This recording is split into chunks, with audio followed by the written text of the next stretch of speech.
안녕하십니까, 여러분. 한국 마이크로소프트 최주열입니다. 코비드 환경이 이제 우리의 생활을 이제 덮칠 즈음 한 1년 반 정도 됐죠. 그 즈음에 여러분들과 함께 이제 이런 이 비대면 환경으로 데이터의 ETL, ELT 관련된 부분을 한번 설명을 드리면서 찾아뵀던 적이 있었는데, 어느덧 또 1년 반이 지난 이 즈음에도 역시 여러분들을 이 비대면 환경으로 영상으로 먼저 다시 찾아뵙게 되었습니다. 백신의 접종 속도가 빨라진다고 하니 어쩌면은 연내로 좀 마스크 없는 생활을 한번 기대하고, 또 더불어 또 여러분들을 실제 필드에서 만나 뵈면서 좀 더 많은 질문과 답변, 그리고 궁금했던 것들을 해결할 수 있는 시간을 맞닥뜨릴 수 있기를 좀 한번 조심스럽게 기대를 해봅니다. 그때까지 또 여러분들 역시 건강에 늘 유의해 주시고요. 건강만큼 중요한 게 없습니다. 뭐 오늘 이 시간을 통해서 다양한 것들이 또 한번 소개가 되겠지만, 결국은 건강이 모든 것들을 이해할 수 있게 되는 기본적인 단초가 아닌가 싶습니다. 지난번에는 굉장히 좀 지엽적이라고 하기엔 굉장히 주요한 펑션이었죠. 지난 시간, 그러니까 거의 지난 시간 동안에는 데이터의 마이그레이션을 패스가 되죠. 데이터 팩토리, 애저 데이터 팩토리를 이용을 했던 ELT, ETL 요건들을 한번 설명을 해드린 부분이 있습니다만, 결국은 그때만 하더라도 굉장히 많은 커넥터들이 있습니다라고 설명을 좀 해드렸었는데, 과연 오늘 이제 마이크로소프트 애저가 가지고 있는 다양한 제품, 서비스, 기능, 이런 측면에서의 데이터 서비스들이 어떤 것이 있는지 보고, 또 그 안에서 어떻게 하이브리드한 환경이나 아니면 멀티 클라우드 환경, 온프렘 환경에서 클라우드로 데이터를 주고받고 옮기고 또 분석하고 재처리하고, 이러한 과정들에 태그되어 있는 서비스들이 어떤 건지 좀 한번 들여다볼 수 있는 시간이 될 수 있도록 하겠습니다. 네, 그렇다면 우리가 이 데이터베이스 이것을 이용하는 이유라고 하기에는 좀 너무 가볍고요. 지난 수십 년간 사실 누적되어 온 데이터로 본다면은 수십 년이 모자라기도 한 사례들도 굉장히 많겠습니다만, 궁극적으로 데이터를 가지고서 우리가 이 다방면으로 들여다보는 이유는 최종적으로 어떠한 차트 타입 내지는 그래프 타입을 통해서 우리 조직 아니면 우리 경영진의 어떤 의사결정을 위한 하나의 중요한 지표로 이용을 하게 함이 위함이 아닐까 싶은 생각이 드는데, 또 한편 AI다, 머신러닝이다, 이런 인공지능과 관련된 요소들이 시장에 다시 한번 이 단어들이 떠오르면서 우리가 주요하게 보는 요건들이 이 수많은 데이터들을 어떻게 인공지능의 패스로 던질 수 있을까라는 요소이기도 하죠. 그렇게 된다면은 예전처럼 이제 데이터에서 어떠한 이제 마트 처리를 거쳐가지고서 필요한 부분만 쿼리를 해서 주요한 경영 지표의 일련의 요건들에 맞는 것들만 찾아낸다, 오호 이거다라고 하던 시기와는 사뭇 달라진 이 순간이 되었죠. 결국 우리가 데이터를 가지고서 이용을 할 수 있는 주요한 부분들은 조금 더 데이터를 통해서 우리가 그동안 쌓아왔던 데이터, 그리고 이제부터는 이제 좀 더 빠른 광대역 네트워크의 시대에 살고 있으면서 다양한 핸드헬드 디바이스, 엣지 디바이스로부터 나오는 데이터를 더 추가하여 수집한 이후 어떻게 자동화해서 좀 더 효과적으로 예측할 수 있는가, 예측 부분까지도 함께 담을 수 있는, 즉 컴퓨팅 파워를 통해서 데이터베이스의 효율성을 통해서 어떻게 조금 더 예전보다는 예측 가능한, 그리고 정확성과 정합성이 높아진 의사결정을 지원할 수 있는 비즈니스 인텔리전스 환경을 끌어내느냐가 관건이 되겠죠. 역시 마이크로소프트 애저가 가지고 있는 이 데이터 서비스 영역도 큰 축으로 보게 된다면, 근본적으로 데이터와 데이터를 스토어링하는 어떤 베이스나 파일 시스템, 그리고 그것을 기계학습을 통해서 이끌어낼 수 있는 다양한 AI 모델들, 그리고 최종적으로 거의 실시간에 준하는 BI 대시보드까지 꾸려내게 할 수 있는 이 커다란 세 개의 축으로 서비스가 준비가 되어 있습니다. 단출하게 보자면은 데이터 영역에는 4개 정도인가, AI는 3개 뿐인가, BI에도 요 정도로밖에 서비스 환경이 제공되지 않는가, 이렇게 보실 수도 있겠지만, 이제 슬라이드를 넘기면서 우리가 훨씬 더 많은 요소에 숨어 있는 서비스와 제품, 그리고 기능들을 들여다볼 수 있지 않을까 싶습니다. 뭐 항상 강조하는 부분이다. 뭐 굉장히 인텔리전트한 뭐 성능을 보여준다. 인텔리전트한 이 플랫폼의 스택 구조를 가지고 있고 뭐 스케일 영역에 있어서는 뭐 광대역, 뭐 멀티지오 이런 말로 순환 치환을 해가지고서 말씀을 드리는 게 보통 클라우드 서비스가 가지고 있는 특장점 중에 하나일 수는 있겠습니다만 뭐 마이크로소프트라고 다를 이유가 전혀 없죠. 그리고 누구보다도 더 오랜 기간 동안 IT와 이런 대형 이 엔터프라이즈 스케일의 데이터 서비스를 구현을 해온 기업이기도 합니다. 여전히 익숙한 부분이죠. 여기 SQL, 마이크로소프트 하면 SQL이 굉장히 또 유명했던 하나의 온프렘 기반의 엔터프라이즈 스케일의 데이터베이스 서비스였는데 이게 이제 애저로 들어왔고요. 역시 웨어하우징 서비스도 들어와 있고요. 근데 여기 뭐 이제는 더 이상 낯설지 않은 부분이 되는데요. 포스트그레, MySQL, MariaDB 이 정도라면은 우리가 주요하게 볼 수 있는 그리고 가장 많이 사용되고 있는 데이터베이스 플랫폼들이 기본적으로 애저에 구현이 되어 있고요. 이 안에서는 뭐 말씀드린 대로 광대역한 지오 애플리케이션이라던가 이것을 지원하는 기본적인 컴퓨팅 파워와 스토리지 영역들, 그리고 스토리지 영역은 어떤 특정 IOPS를 렉 없이 지원할 수 있는 부분까지도 함께 고민을 한다라는 거죠. 이 영역이 전 세계적으로 볼 때는 뭐 50여 개 이상의 물리적 리전으로 준비가 되어 있고요. 어쩌면 지금 이렇게 말씀을 드리는 이 순간에도 또 다른 리전에서 어떤 서비스를 론치를 할 것인가를 우리는 고민을 하고 있을 수도 있습니다.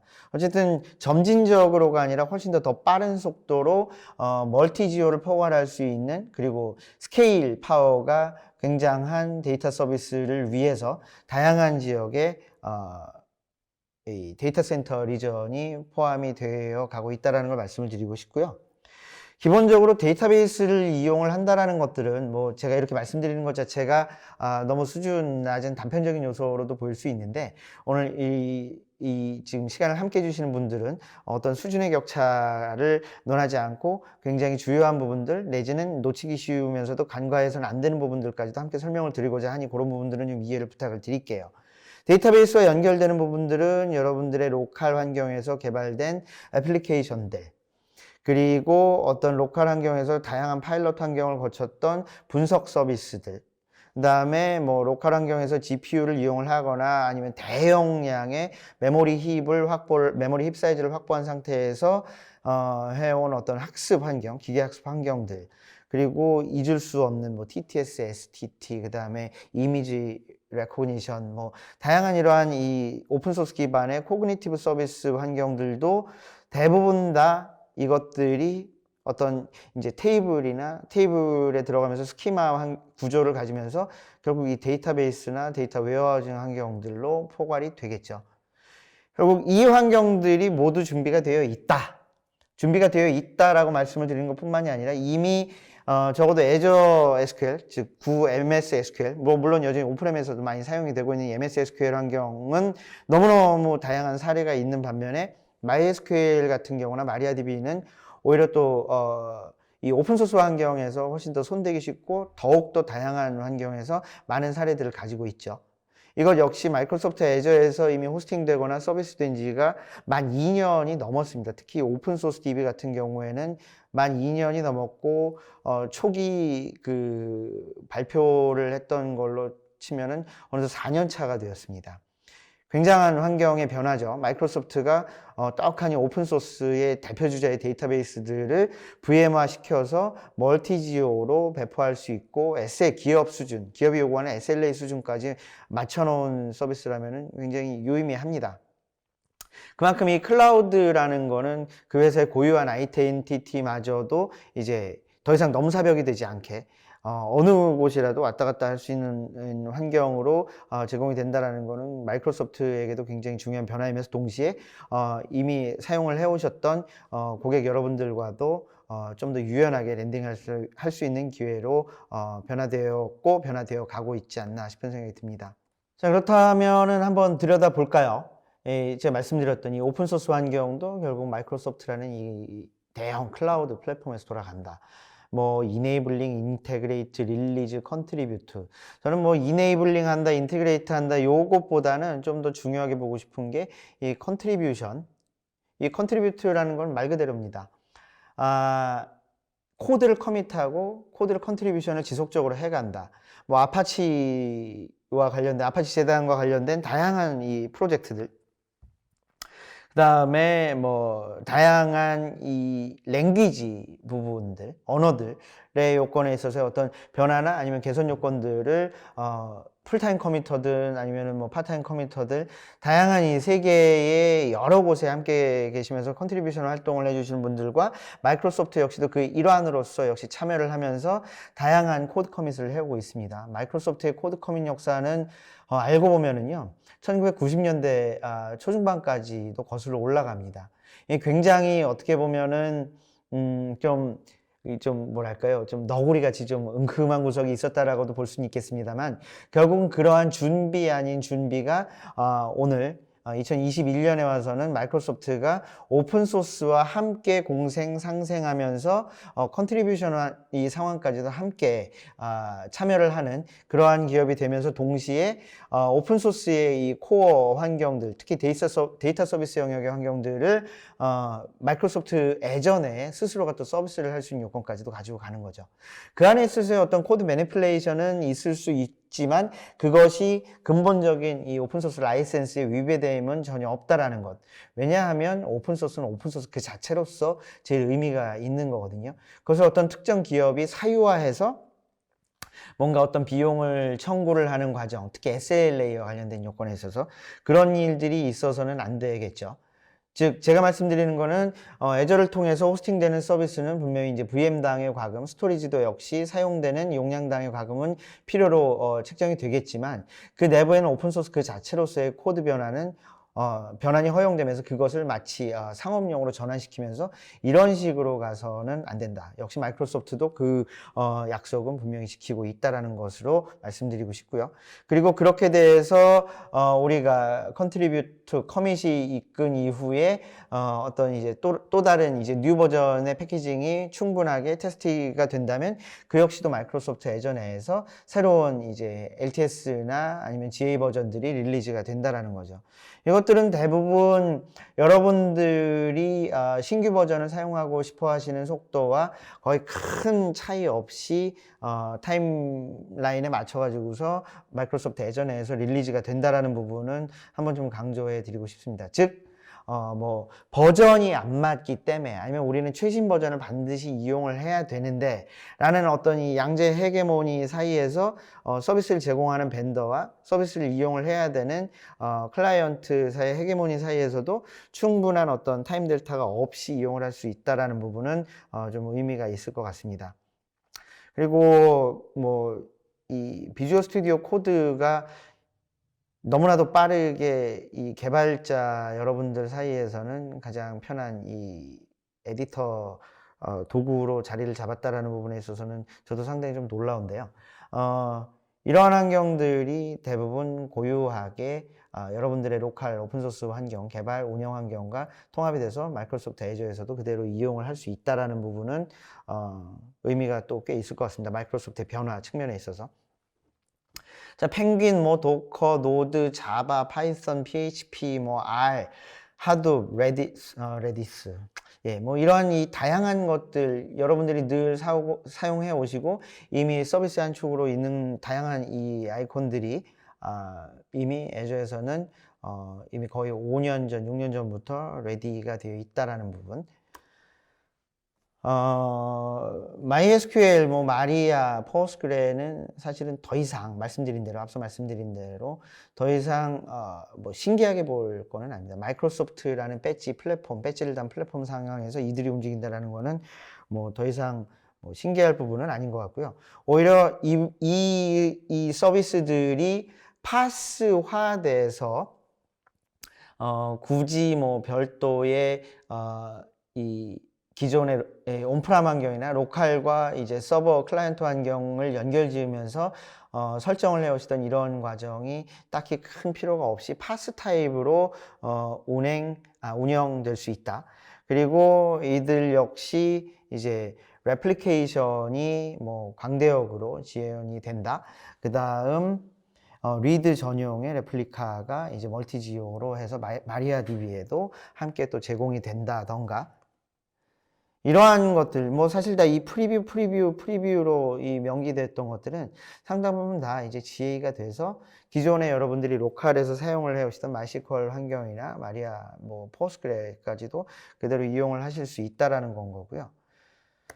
특히 좀 들여다보고 싶은 부분은 이제 이 사이터스 혹은 시투스가 포스트그레 하이퍼스케일 측면에 있어서는 또 하나의 빌트인 엔진으로서 마이크로소프트 애저의 포스트그레 서비스에 포함이 되어 있다라는 거는 뭐랄까요, 좀 무리하게 얘기를 하자면은 안시 SQL의 가장 좀 이 타당한 이 쿼리 세트를 가지고 있고, 어쩌면은 조금 더 뭐 물론 이제 전문 영역에 있어서 포스트그레 엔지니어가 과연 우리가 살고 있는 이 IT 영역에 얼마나 많이 포진이 되어 있는지 없는지는 좀 다시 고민을 해볼 문제이긴 합니다만, 훨씬 더 이 브랜드로 성공이 되어 있었던 대형 엔터프라이즈급 데이터베이스를 오픈소스 계열로 마이그레이션을 한다라고 할 경우에는 이 코끼리표, 이 포스트그레가 상당 부분 주목을 받는 입장에서 보면, 어쩌면 이 하이퍼스케일한 환경을 조금 더 자동화할 수 있는 요소의 엔진이 빌트인 되어 있다. 그리고 그 쿼리 세트를 조금 더 유연하게 가지고 갈 수 있는 어떤 그 익스텐션 영역들, 플러그인 영역까지도 함께 가지고 간다라는 측면으로 포스트그레를 고민하고 계신다면, 즉 이제 대형 브랜드의 이 데이터베이스 서비스를 오픈소스 계열로 좀 마이그레이션을 해야 되겠다라고 한다면은, 어쩌면 애저, 그 다음에 포스트그레, 그 다음에 이 사이투스가 함께 포괄된 이 빌트인 파스 서비스, 애저 데이터베이스 4 포스트그레, 요것도 한 번쯤은 적절한 이 랜딩 존이 아닐까 싶은 생각이 듭니다.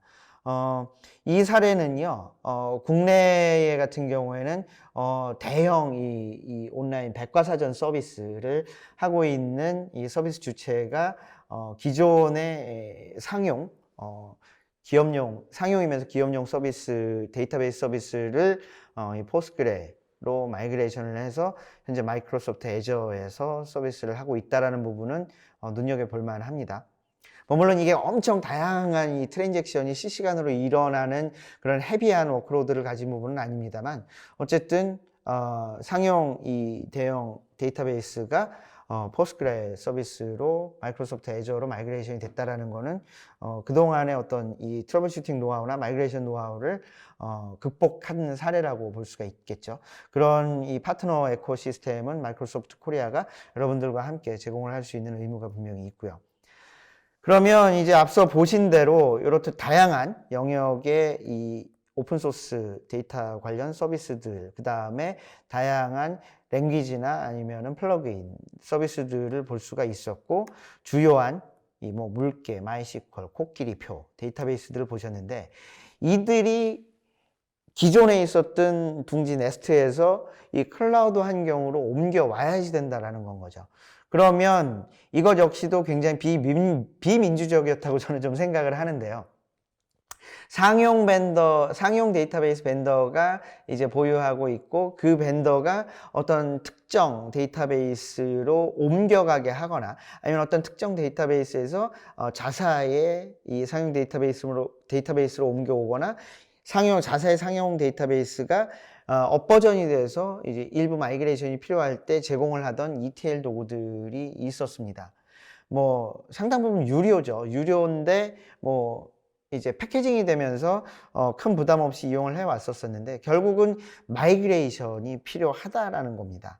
그리고 여태까지는 특정 벤더 종속적인 마이그레이션 도구에 기댈 수밖에 없었거나, 아니면 훨씬 더 큰 비용을 지불해야 되는 이 마이그레이션 도구를 이용을 했었어야 되는데, 여러분도 잘 아시다시피 이제는 상당히 많은 해결책들, 뭐 완벽하진 않지만 시간을 조금 더 투자를 한다거나 아니면 기술적으로 조금 더 고민을 해본다면 해결 가능한 도구들이 많이 나왔습니다. 역시 마이크로소프트도 이 애저 데이터 팩토리라는 서비스, 빌트인된 파스 타입의 서비스로 제공을 하고 있는데요.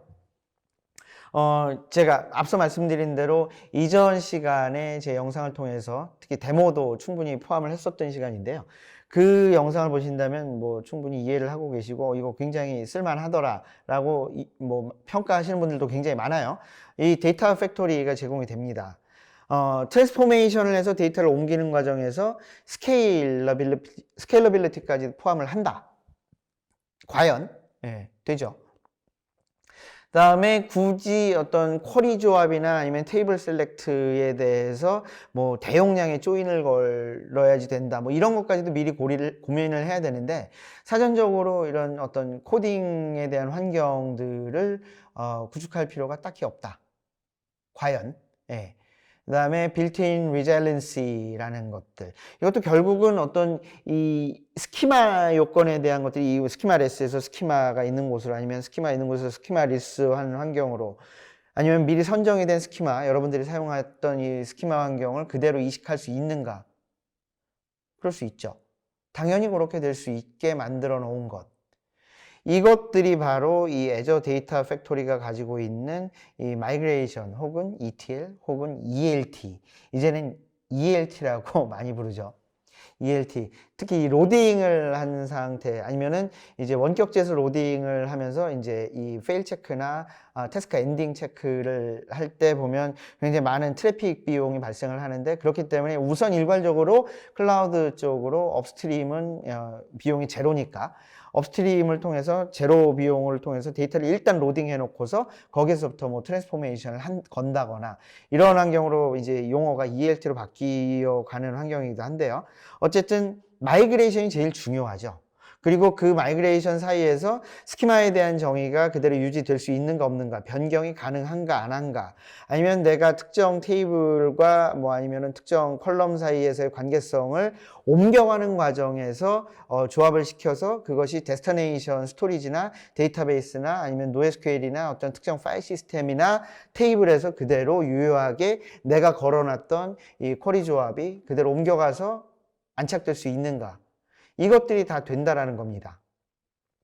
근데 아무래도 이게 그 엄청 비싼 비용과 효과적인 이 속도를 보장하는 것들에 비해서는 속도 측면에 있어서는 뭐 이게 어마어마하게 빠르다 느리다를 말씀드리기는 좀 어려울 것 같습니다만, 그럼에도 불구하고 우리가 원하는 작업을 편하게 어떤 환경에서 지금 보시는 것 같이 이런 UI 환경에서 이 GUI 환경에서 쓸 수가 있다라는 건 거죠. 이 안에서 보시게 되면은요, 지금 이 화면이 얼마나 크게 보이실런지 모르겠는데, 원하는 데스티네이션을 정의를 하고 그 데스티네이션별로 파이프라인을 꽂고 그 파이프라인을 통해 가지고서 어떠한 스크립트를 적용을 할 건지 미리 선정한 것들을 위직 방식으로 끌어다가 드래그 앤 드롭으로 이제 플로우를 만든 다음에 트리거링을 하게 되고, 트리거링을 하기 전에 최종 목적지, 도착해야 될 목적지를 지정을 해주게 되면은 그 안에서 파일 타입의 변환, 그 다음에 테이블 구조의 양자의 동일성 검증, 내지는 컬럼 단위의 어떤 이 셀렉트 문들을 그대로 이제 요 안에서 이 GUI 환경에서 다 인풋을 넣고 트리거링을 할 수 있다라는 건 거죠. 애저 데이터 팩토리 한번 그 유튜브 영상이나 마이크로소프트 코리아의 유튜브 채널을 통해서 한번 검색을 한번 해보세요. 그러면은 뭐 10분도 안 되는 시간 사이에서 데이터 팩토리를 들여다보게 되면은 내가 뭐 온프렘에서 아니면은 멀티클라우드 환경에서 그 어떤 데이터베이스를 이용을 했었어도 아주 손쉽게 옮겨갈 수 있다라는 거, 옮기게 할 수 있다라는 거. 뭐 물론 애저를 벗어난 환경도 물론 점대점으로 찍을 수 있다라는 겁니다. 그 이유는요, 요 애저 데이터 팩토리 4개에는 적어도 80개 이상의 커넥터가 제공이 되거든요. 그러면은 우리가 뭐 기존에 알고 있었던 커넥터들, 뭐 이게 뭐 상용 데이터 웨어하우스 솔루션이다, 뭐 아니면 상용 데이터베이스 솔루션이다, 아니면 NoSQL 중에서 또 나는 뭐 HBase다, 뭐 카산드라다, 뭐 아니면은 아예 네이티브한 하둡이다, 이러한 것들을 이용을 하셨다면 다 그 커넥터들이 제공이 되고 있어요. 그것조차도 안 되면은 REST까지도 모두 이 안에서 이 GUI의 한 테이블 내에서 한 환경 내, 이 UI 내에서 여러분들은 로컬 머신 없이도 심지어 작업을 하실 수 있다라는 거죠. 코드를 위한 로컬 머신 없이. 접속만 해주시면 이 애저 데이터 팩토리를 호출을 하셔가지고 적어도 이제 수백 개, 뭐 많게는 한 1000개까지의 파이프라인도 무료로 이 애저 데이터 팩토리는 제공을 하거든요. 그다음에 이게 이제 스케일러블한 측면에서는 어떤 스팍의 어떤 이 스팍 엔진을 네이티브하게 많이 사용을 하셨거나 응용을 하고 있는 환경이시라면은 스팍을 통해 가지고서 어떤 이 병렬 처리를 위한 파일 시스템 구조나 테이블 구조를 그대로 확장시키면서 데스티네이션 파일 시스템, 퍼시스턴트한 이제 차세대로 퍼시스턴트한 어떤 이 스토리지 구조나 아니면은 엔진 구조가 애저에서 구성이 된다라고 하게 된다면은 스팍을 주요하게 이용을 하는 측면에 있어서는 좀 더 스케일을 보장한 상태에서 옮겨갈 수 있다라는 건 거고요. 이 안에서 사용이 되는 어떤 파일 변환 툴들은 기본적으로 빌트인이 되어 있는데요.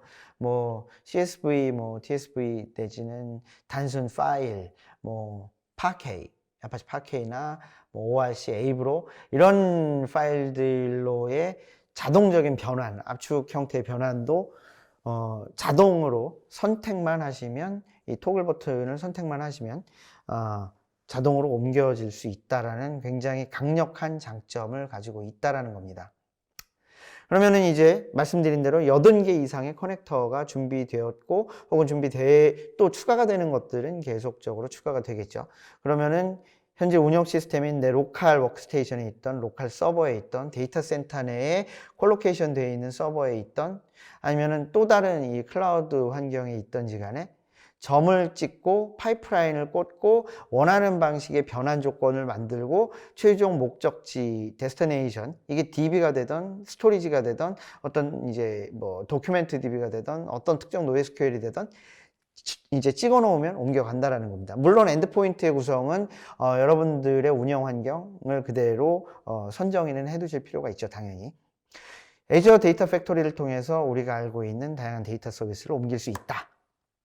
그리고 또 그 안에서 보시게 되면은 멀티지오를 얘기를 하는데 마이크로소프트 애저에는 이 코스모스 DB라는 게 포함이 되어 있습니다. 이게 뭐냐면 이제 광대역 멀티지오, 뭐 한국에서 호스트를 갖고 있고 다른 뭐 북미, 남미 아니면 유럽, 그다음에 동남아 지역 아니면 아시아, 동아시아, 북아시아권을 생각을 해서 어떤 특정 서비스를 론치를 해야 된다. 예를 들어 뭐 연예인 팬덤 플랫폼이라던가 아니면은 요번에 이제 대박 날 것 같은 게임이라던가 이런 것들을 동시 배포를 할 수 있다라는 건 거죠.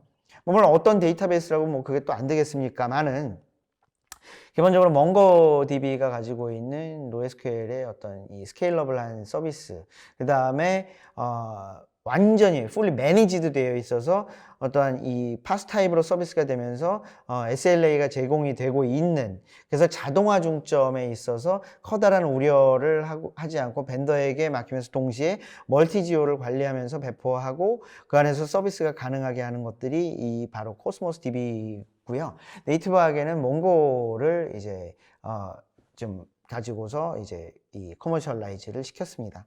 지금 이 코스모스 DB 같은 경우에는 국내 대형 게임사가 일부 사용을 좀 하고 있고요. 이 코스모스가 이제 광대역 배포가 되면서 이제 일괄 런치라던가 일괄 테스트라던가 일괄 피드백이라던가 일괄 트랜잭션을 모두 소화를 하고 있다는 측면에 있어서 코스모스 DB는 굉장히 주요한 광대역 디스트리뷰션 모델이라고 볼 수가 있겠습니다. 근데 아무래도 이제 파스다 보니까 비용에 대한 고민은 선행돼서 충분한 사이징이 필요하다. 그럴 땐 마이크로소프트의 이제 인력들이나 아니면 마이크로소프트의 전문 파트너들을 통해서 이 코스모스 DB는 한번 사이징을 해볼 필요가 있다라는 부분을 말씀을 드리고 싶고요. 이 코스모스 DB는 이 뭐랄까요? 이 멀티모델 앱이라고 애플리케이션이라고 말씀을 드렸는데 어쨌든 오픈소스 몽고DB 환경이 가지고 있었던 다양한 플러그인 환경이나 아니면은 엘라스틱한 이 스케일 아웃 모델 측면에 있어서의 어떤 관리 측면, 이런 부분에 있어서의 서비스들은 있는 그대로 기존에 운영하고 있거나 아니면은 어떤 새로운 그 리비전이 나왔을 때 이 그대로 이용을 할 수 있는 것들이 제공이 되죠. 특히 이제 멀티모델 트라이를 하실 때들을 고려를 한다면은 그것과 부합되는 API들도 이미 레디메이드 되어 있거나 아니면은 신규로 제공이 되고 있다라는 측면, 즉 코스모스 DB이지만 굉장히 이 에코시스템과 동일하게 통합이 될 수 있다라는 부분을 강조해 드리고 싶습니다. 결국 이제 또 들여다봐야 되는 게 이제 데이터 뭐 레이크, 데이터 댐 이런 것들이 있는데, 댐은 좀 더 글쎄요, 좀 뭐 컨셉추얼한 얘기인 것 같은데 댐은 제가 아직 잘 모르겠습니다. 근데 데이터 레이크는 그죠? 이제는 어떤 기술적으로 충분히 서비스로서 많은 부분에서 사용이 되고 있고 입증되어 있죠. 데이터를 막 올려놓고 뭐 이제 직접 쿼리를 던질 수 있고 뭐 그 안에서 뭐 스테이징 작업도 필요하다면 할 수도 있고요. 그래서 어떤 특정한 요건으로 옛날에 이제 마트를 분화해 가듯이, 즉 보면은 이 웨어하우징 영역이라고 해도 뭐 크게 다르지는 않지 않을까라고 말씀을 드리고 싶은데, 그게 바로 이제 마이크로소프트의 이제 시냅스 애널리틱스라는 제품입니다. 이것도 이제 fully managed 된다. 즉 그 얘기는 이제 파스 타입이죠. 파스 타입의 마이크로소프트가 만든 데이터 웨어하우스 서비스이면서 동시에 이제 스트리밍 서비스, 스트림 애널리틱스까지 가능하다. 뭐까지 가능하다 하기에는 너무 이제는 기본이죠. 기본이면서 동시에 이것들이 다양한 이곳으로 이제 꽂혀진 파이프라인들을 가지고, 이게 심지어는 이제 뭐 몇 K도 되지 않는 이 로그들까지도 쭉 스트림돼서 이 특정 이 저장소의 레이크에 저장이 되면서, 이 파이프라인은 시냅스가, 데이터 웨어하우스가 가지고 있는 고유한 파이프라인, 앞서 설명드린 데이터 팩토리가 사용자로부터 이미 선정이 된 어떤 특정 그 파이프라인이나 아니면은 커넥터들을 통해 가지고, 아니면 아예 리얼타임 이제 큐잉 서비스를 통해서 스트림되는 서비스 엔진들, 뭐 카프카가 되든 뭐든 이런 것들과 유사하게 직접 스트림 애널리틱스가 가능한 것들, 아니면 아파치 스파크이 가지고 있는 어떤 이제 실시간 이제 그 분석 요소의 엔진으로 사용되는 것들, 이러한 뭐 굉장히 많죠. 서드 파티까지 보면은 이러한 것들을 하나의 인테그레이션, 인제스천 라인으로 보게 된다면, 기존에 우리의 데이터 소스들은 맨 이 좌측에 있죠. 온프레임, 뭐 클라우드, 뭐 사스, 웹, 뭐 그 이외에 여러 가지 엔드포인트의 엣지 디바이스나 핸드 디바이스에서 나오는 이 소스들을 이제 인제스천 레이어가 통합된 어떤 엔진으로 셀렉터블하게 되어 있고요. 이것들이 이제 데스티네이션 파이프라인으로 제공이 되면서 이 안에 시냅스 안에 모두 스토링이 된다라는 건 거죠. 이 시냅스 안에는요, 여러분들이 생각하시고 있는 개발 런타임들은 이미 다 빌트인이 돼 있어요.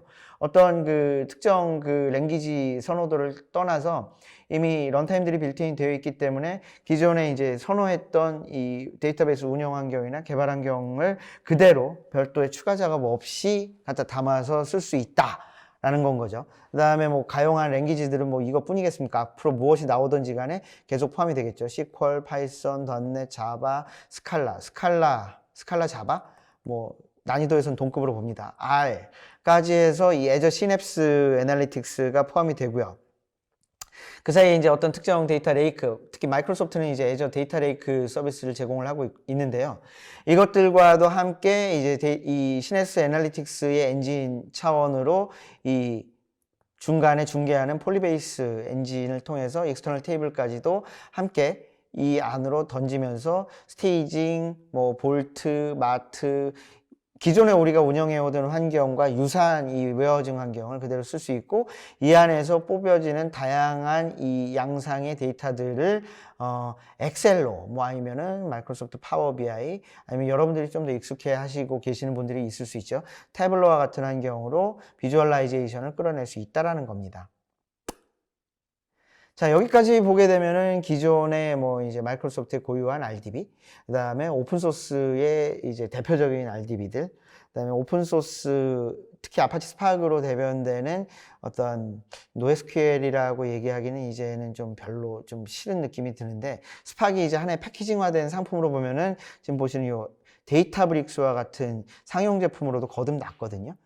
그러면 스팍은 이제 뭐 대용량 배치 병렬 처리나 실시간 이제 스트림 애널리틱스까지도 다양한 요건으로 오게 되는 것, 이러한 엔진도 모두 다 마이크로소프트 애저의 데이터 서비스로 통합이 되어 있고, 여러분들은 그 안에서 선택적으로 유연한 것들을, 즉 여러분들의 업무 환경에 맞는 것들을 사용을 하실 수 있다는 부분을 말씀드리고 싶습니다. 시냅스는 최종적으로 이제 웨어진 환경입니다만 훨씬 더 유연한 플러그인 환경과 아니면은 런타임 환경들, 그 다음에 이기종 이 서비스 환경, 운영 환경들을 모두 통합해서 최종적으로 BI까지 끌어낼 수 있다라는 것. 근데 아무래도 비용의 부담은 당장 있을 수는 있겠죠. 대형 엔터프라이즈 고객이 아닌 이상에는. 그럼에도 불구하고 이와 유사한 영역들은 충분히 오픈소스 조합으로 애저내에서 풀어낼 수도 있다고 봅니다. 그 중에 하나가 이제 아파치 스팍을 가지고 오픈소스를 이제 저희가 패키징한, 그래서 이제 굉장히 많은 이 고객군을 가지고 있는 레퍼런스를 가지고 있는 데이터브릭스와 협력된 모델로 애저 데이터브릭스를 서비스를 하는데요. 이거는 이제 콜라보레이션, 뭐 데이터 사이언티스트나 데이터 엔지니어나 뭐 이런 분들과도 함께 그 협업이 서로 돼야 되겠죠. 그래서 이런 분들을 위한 이 워크스페이스, 공용 워크스페이스를 애저 데이터브릭스가 제공을 하죠. 그 이야기는 이게 뭐 워크스페이스만 제공을 한다는 건 굉장히 단적이긴 합니다만, 얘는 파스 타입입니다. 파스 타입이고 호스티드, 애저 호스티드 환경이기 때문에 역시 GUI로 이제 환경을 셋업을 하고 원하던 이 스파크 작업에 대한 워크플로우를 그대로 이제 GUI 환경에서 쭉 이제 클릭 환경으로 제공을 할 수 있다라는 건 거고요. 제가 말씀드린 대로 이 인터랙티브한 워크스페이스가 제공이 된다. 뭐 이러한 것들을 장점으로 볼 수가 있고, 기본적으로 네이티브 스파크로 번들링이 되어 있다라는 거죠. 결국 데이터 사이언티스트 여러분들이 어떤 일을 하던, 엔지니어가 어떤 일을 하던, 아니면은 데이터 관련 옵스 여러분들이 어떤 일을 하던지 간에 분석 환경과 이 분석 환경과 아니면은 어떤 모델 개발하는, 찾아내는 환경 이전에 있었던 데이터 인제스션, 인테그레이션, 뭐 스테이징, ODS 이런 환경들이 선행된 이후에 최종적으로 데이터 사이언티스트, 데이터 엔지니어, 최종적으로 그리고 맨 마지막에 있는 의사결정을 위한 주요한 어떤 그 대시보드를 요구를 하시는 분들이 함께 이 플랫폼을 공유할 수 있다는 거죠. 이게 선뜻 눈에는 안 들어옵니다. 바로 이러한 환경인데요. 개발이나 이제 뭔가 좀 더 이제 본질적인 IT 잡 쪽에 있는 부분, 데이터 엔지니어, 과학자, 비즈니스 분석가, 이 세 분들이 유효한 환경에서 그분들이 이해하는 어떤 데이터 세트들을 서로 뭐 이게 뭐랄까요, 뭐 테이블이나 파일 단위에서도 이 워크스페이스 내부에서 공유를 하면서 어떤 식으로 추가 아니면은 뭐 뺀다, 이런 환경들을 이제 이제 주요한 이 데이터 관련 3자들이 하나의 워크스페이스에서 서로 콜라보레이션 잡을 할 수 있다라는 것. 그리고 요건들이 필요할 때마다 발생되는 이 파이프라인들을 객체화하면서 멀티레이어드로 파이프라인을 쭉 운영할 수 있는 이 프레임워크도 제공이 된다라는 것들. 그러니까 어떻게 보면은 아파치 스파크 그 자체로는 굉장히 이제 고숙련도를 요구를 하는 어떤 데이터 엔지니어링 영역이 필요했었는데, 이러한 것들을 굉장히 이제 그 프레임워크 중심으로, 짭과 태스크 중심의 스케줄링 기반으로 데이터 엔지니어와 사이언티스트와 이제 비즈니스 분석가 3자가 동일한 이 수준에서 뭔가를 분석 서비스를 만들어낼 수 있는 구조로 된다라는 것은 이제 뭐 굉장히 재밌는 일 같아요.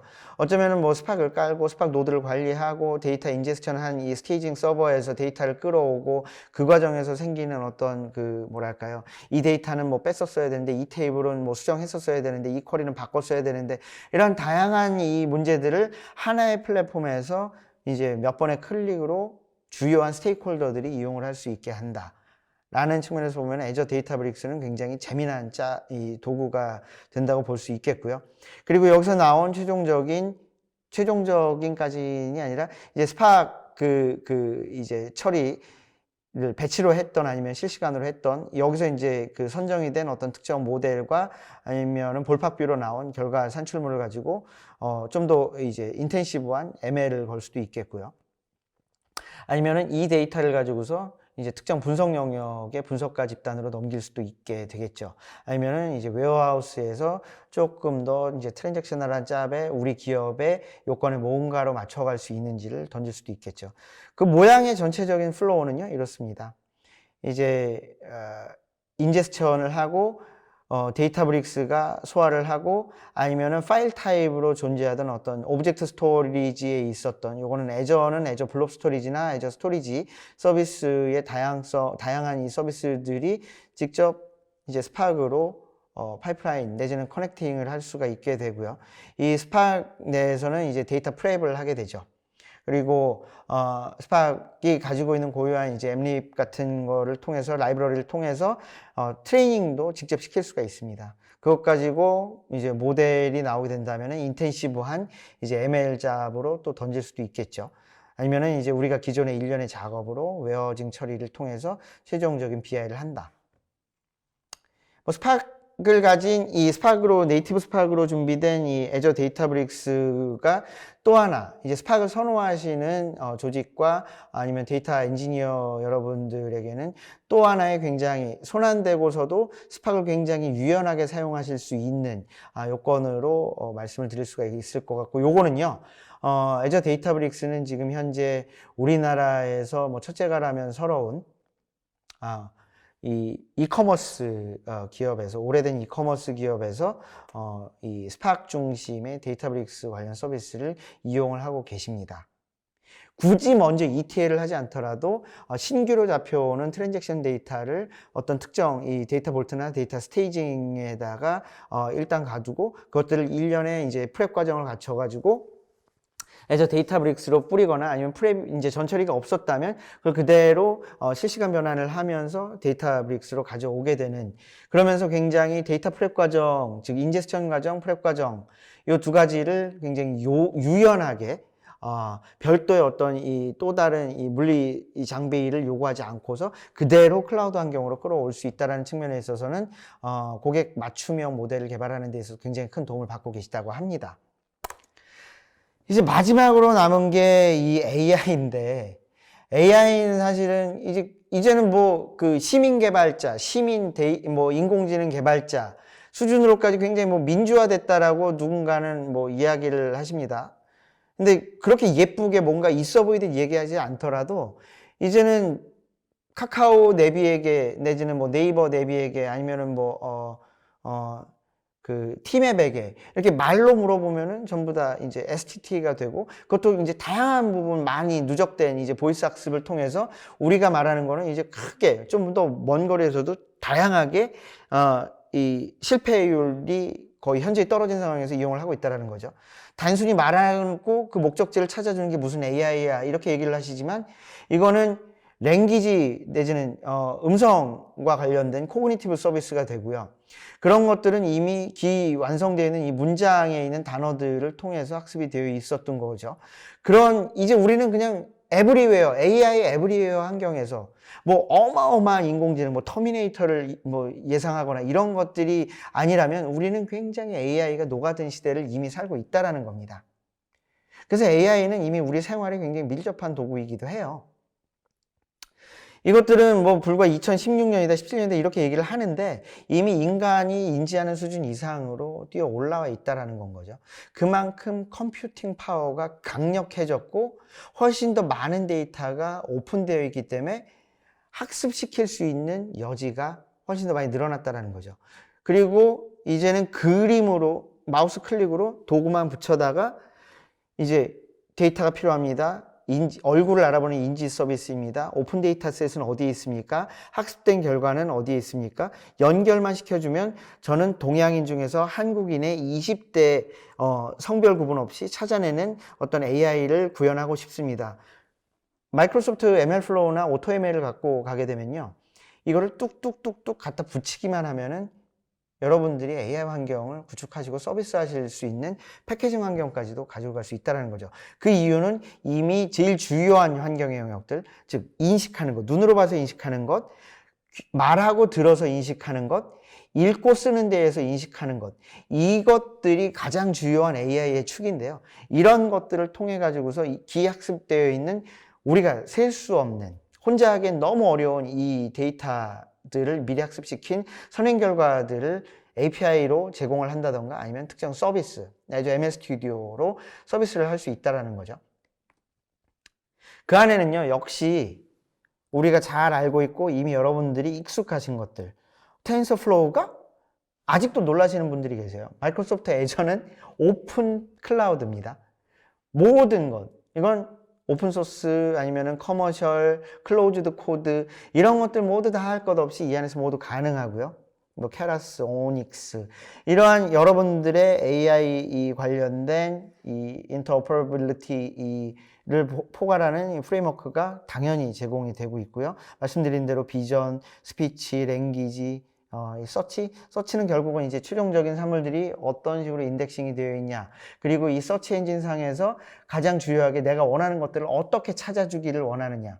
마이크로소프트 빙이라는 엔진은 우리나라 이제 로컬 파워에 좀 밀려서 아쉽긴 합니다만, 예전 MSN 시절을 생각을 해보신다면 그 마이크로소프트 MSN 시절에 이 포탈이 빙이라는 이 포탈 환경으로 변형이 돼서 여지껏 굉장히 많은 누적된 데이터를 서치 엔진으로 또 서치 엔진의 기본으로 제공을 하고 있기도 합니다. 그 안에서 제일 중요한 역할을 하는 게 애저 데이터브릭스가 스파크를 포함해서 스파크 머신러닝 라이브러리를 또 제공을 하고요. 애저 자체의 머신러닝 서비스, 뭐 ML 스튜디오, 오토ML, 굉장히 다양한 이 서비스들을 마이크로소프트 애저 포탈 내에서 머신러닝을 클릭을 하시게 되면은 옆에 쭉 관련 서비스를 여러분들은 선택해서 쓰실 수가 있다는 겁니다. 더 중요한 게 분석, 그리고 그러니까 전 처리해서 분석, 프랩 분석을 한 이후에 맡기고 싶잖아요. 이제 GPU가 동란 시대에도 삽니다. 뭐 이게 뭐 채굴 때문에 과연 그런 건지는 모르겠습니다만, 채굴도 뭐 최근에는 한풀 잠시 꺾였죠. GPU 6개월마다 이 신형 이 칩이 나오는 이 GPU 6개월마다 수백만 원씩 주고서 고작 하나를 사야지 되느냐. 이 GPU 파워는요, 기본적으로 클라우드에서 제공을 합니다. 여러분들이 잘 엔비디아의 이제 30, 뭐 이런 것들, TI 이런 것들이 다 제공이 되고요. 딥러닝 전용으로는 마이크로소프트 애저 내에서는 N 시리즈, 애저 VM 중에 N 시리즈가 있습니다. N 시리즈가 이 딥러닝 전용 GPU가 되고요. 이 CPU의 이제 하일리 퍼포먼드 된 부분들, 이걸 이제 병렬로 묶어서 바인딩을 하기도 합니다. 예전 슈퍼컴, 아니죠, 현재도 사용되고 있는 슈퍼컴 개념으로 보시면 또 될 수도 있겠는데요. 그것들은 일반 머신러닝, 뭐 D 시리즈, FLM, H 시리즈, H 같은 경우 이제 하이 퍼포먼스 컴퓨팅, 슈퍼 컴퓨팅을 위한 VM 인스턴스라고 보시면 될 것 같고요. FPGA가 글쎄요, 이제 굉장히 이제 융통성이 있는 거죠. 필드에서 이제 개발된 원하는 코드를 이제 프로그래머블한 것들을 칩에다가 온다일 시키거나 이제 칩에다가 쭉 갖다가 꽂아가지고서 필드에서 한목적성을 위한 이제 요건으로 사용되는 것까지도 이제 주요 물리적인 딥러닝 이 머신도 제공이 되고 있다라는 거죠. 마이크로소프트 애저에서는. 딥러닝 전용으로 뭐다? 마이크로소프트 애저 N 시리즈 VM. 일반 딥러닝으로는 CPU 디펜던트한 작업이 많이 돌아가는 작업들이 많이 돌아가는 용으로는 DFLM H 시리즈가 제공이 된다. 그리고 이들은 모두 여러분들이 무엇을 사용하시고 무엇을 상상하셨던 마이크로소프트 애저 내에서 다양한 오픈소스 에코시스템 내지는 마이크로소프트가 제공하는 고유의 이 데이터 서비스, 애저 시냅스 애널리틱스나 마이크로소프트 SQL, 애저 SQL이 기본적으로 이들의 그 요건들을 제공을 하고, 특히 마이크로소프트 애저 데이터브릭스는 네이티브 스파크 환경에서 충분한 이 검증이 된 분석 파워 내지는 데이터 처리 파워를 여러분들에게 그대로 제공을 하되 이러한 물리적인 환경까지 사용을 하게 해드립니다라는 거죠.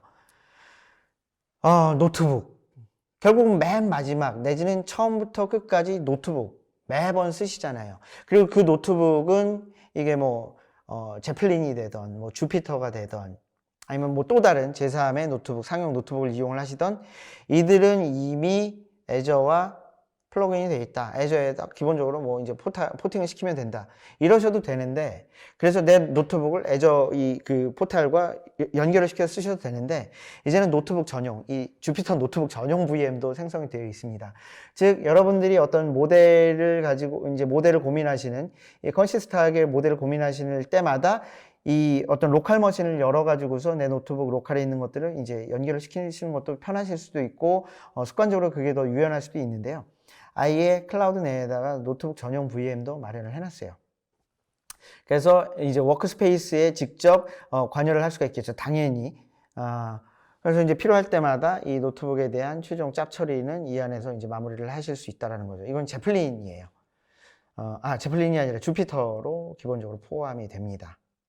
그리고 이 노트북 환경이 이제 지금 요 보시는 것처럼 이제 이 UI 내에서 아예 ML 환경을 구축을 할 수 있다라는 건 거죠. 지금 글씨가 작아서 그런데 이게 뭐 어떤 시나리오에 적합한 모델을 위한 이제 변수들과 파라미터를 선정을 할 거냐. 지금 이 화면은 이제 랭귀지 분석 모델을 갖다 놓는 이 샘플인데요.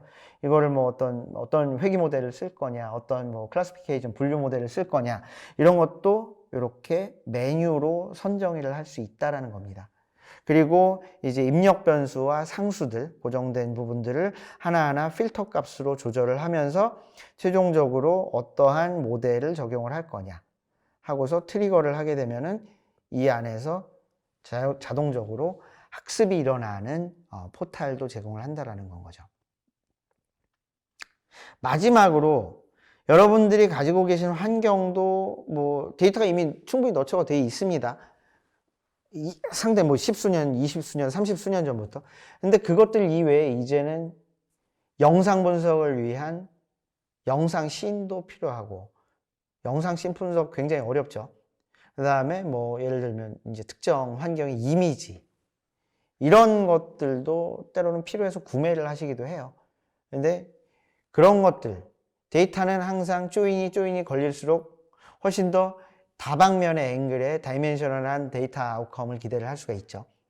그래서 오픈 데이터 세트를 통해 가지고서 상당 부분까지는 아니어도 그래도 여러분들께서 어떠한 이제 부가적인 부담 없이, 비용 부담 없이, 내지는 애저상에서 추가해 볼 수 있는 데이터 세트들을 이런 식으로 오픈 데이터, 애저 오픈 데이터 세트를 통해 가지고서 여러분들께 제공을 또 해 드립니다. 그리고 얘들은 또 이미 어떤 특정한 환경의 프레퍼레이션까지도 마무리가 되어 있기도 해요. 그 이야기는 필요한 것만 클릭 해가지고서 뭐 캑을 이런 데서도 뭐 물론 여러 가지 샘플 데이터를 긁어 오셔가지고서 활용하실 수도 있겠지만 애저 내에서도 하나의 포탈 내에서도 이 데이터 세트들과 연결을 해서 구현을 해볼 수 있다. 여러분들의 현재 분석된 환경 내지는 개발 중인 모델 아니면 의사결정 중에 있는 모델에 적용을 해볼 수 있다라는 건 거죠. 자, 이게 마지막 슬라이드입니다. 그리고 또 중간중간 적용된 사례들도 좀 말씀을 드려봤는데요. 오픈소스 데이터베이스, 마이크로소프트가 원래 가지고 있었던 데이터 서비스 환경들, 그리고 우리가 무엇을 상상을 했던 우리가 일반적으로 범용적으로 많이 사용되고 있는 랭귀지, 그 다음에 API 아니면 특정 분석 도구들, 이런 것들, 심지어 노트북에 이르기까지 이런 것들이 모두 마이크로소프트 애저에 있다라는 거는 오늘 명확하게 확인을 하셨습니다. 뭐 데모 환경을 좀 구현해 봐 드리기에는 사실 종류가 너무 많았죠. 뭐 다음번에 또 시간을 한번 만들어서 뭐 애저 시냅스라던가 아니면은 뭐 마리아나 포스트그레가 애저에서 어떻게 서비스되고 있는지도 한 번쯤은 인스턴스를 생성하면서 뭐 다운도 시켰다가 레플리케이션이 어떻게 되는지, 다운타임 이후에 어떻게 올라오는지 이런 것까지도 한번 보여드리고 싶은데요. 오늘은 어쨌든 마리아, MySQL, 포스트그레, 아파치 스파크, 그 이외의 다양한 것들, 몽고DB도 말씀을 드렸고요.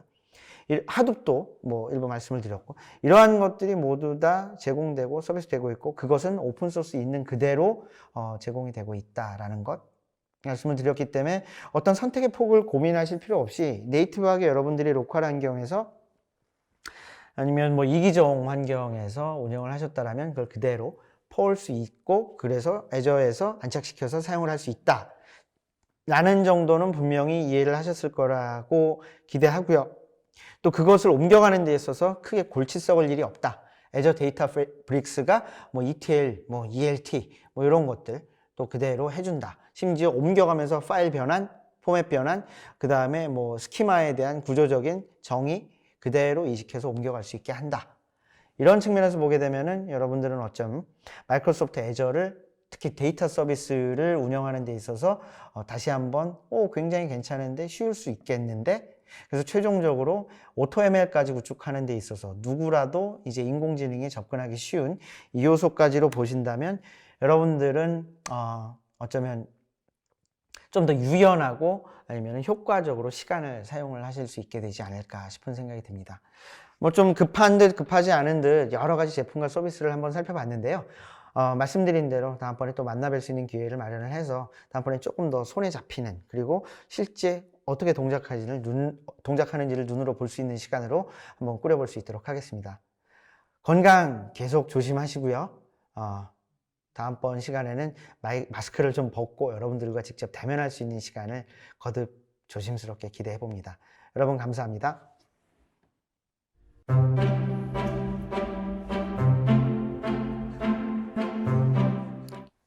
안녕하세요. 마이크로소프트 365 기술 지원을 담당하고 있는 한커 MDS 정혜진입니다. 금일 세미나에 참석해 주셔서 감사드리고 클라우드 환경에서의 보안 강화를 위한 EMS 솔루션 주제로 진행하도록 하겠습니다.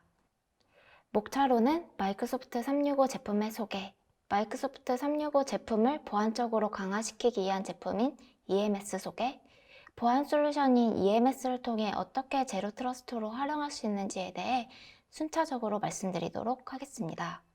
우선 마이크로소프트 365 제품이 무엇인지 먼저 설명드리도록 하겠습니다. 마이크로소프트 365는 많이 들어보셨겠지만 기업 생산성 향상과 업무 효율성 증대를 위한 서비스로 클라우드 기반으로 장치를 관리하고 EMS를 통해 최적의 통합 솔루션을 제공하는 패키지 서비스입니다. 즉, 마이크로소프트 365를 통해 인튠을 사용해서 최신 OS와 장치를 관리할 수 있고 장치와 데이터 보안을 관리할 수 있습니다. 마지막으로 협업 도구와 오피스 사용이 가능합니다. 이러한 많은 오피스 제품들이 있는데 많이 사용하는 제품은 PPT, 쉐어포인트, 팀즈, 원드라이브, 익스체인지, 아웃룩 등이 있습니다.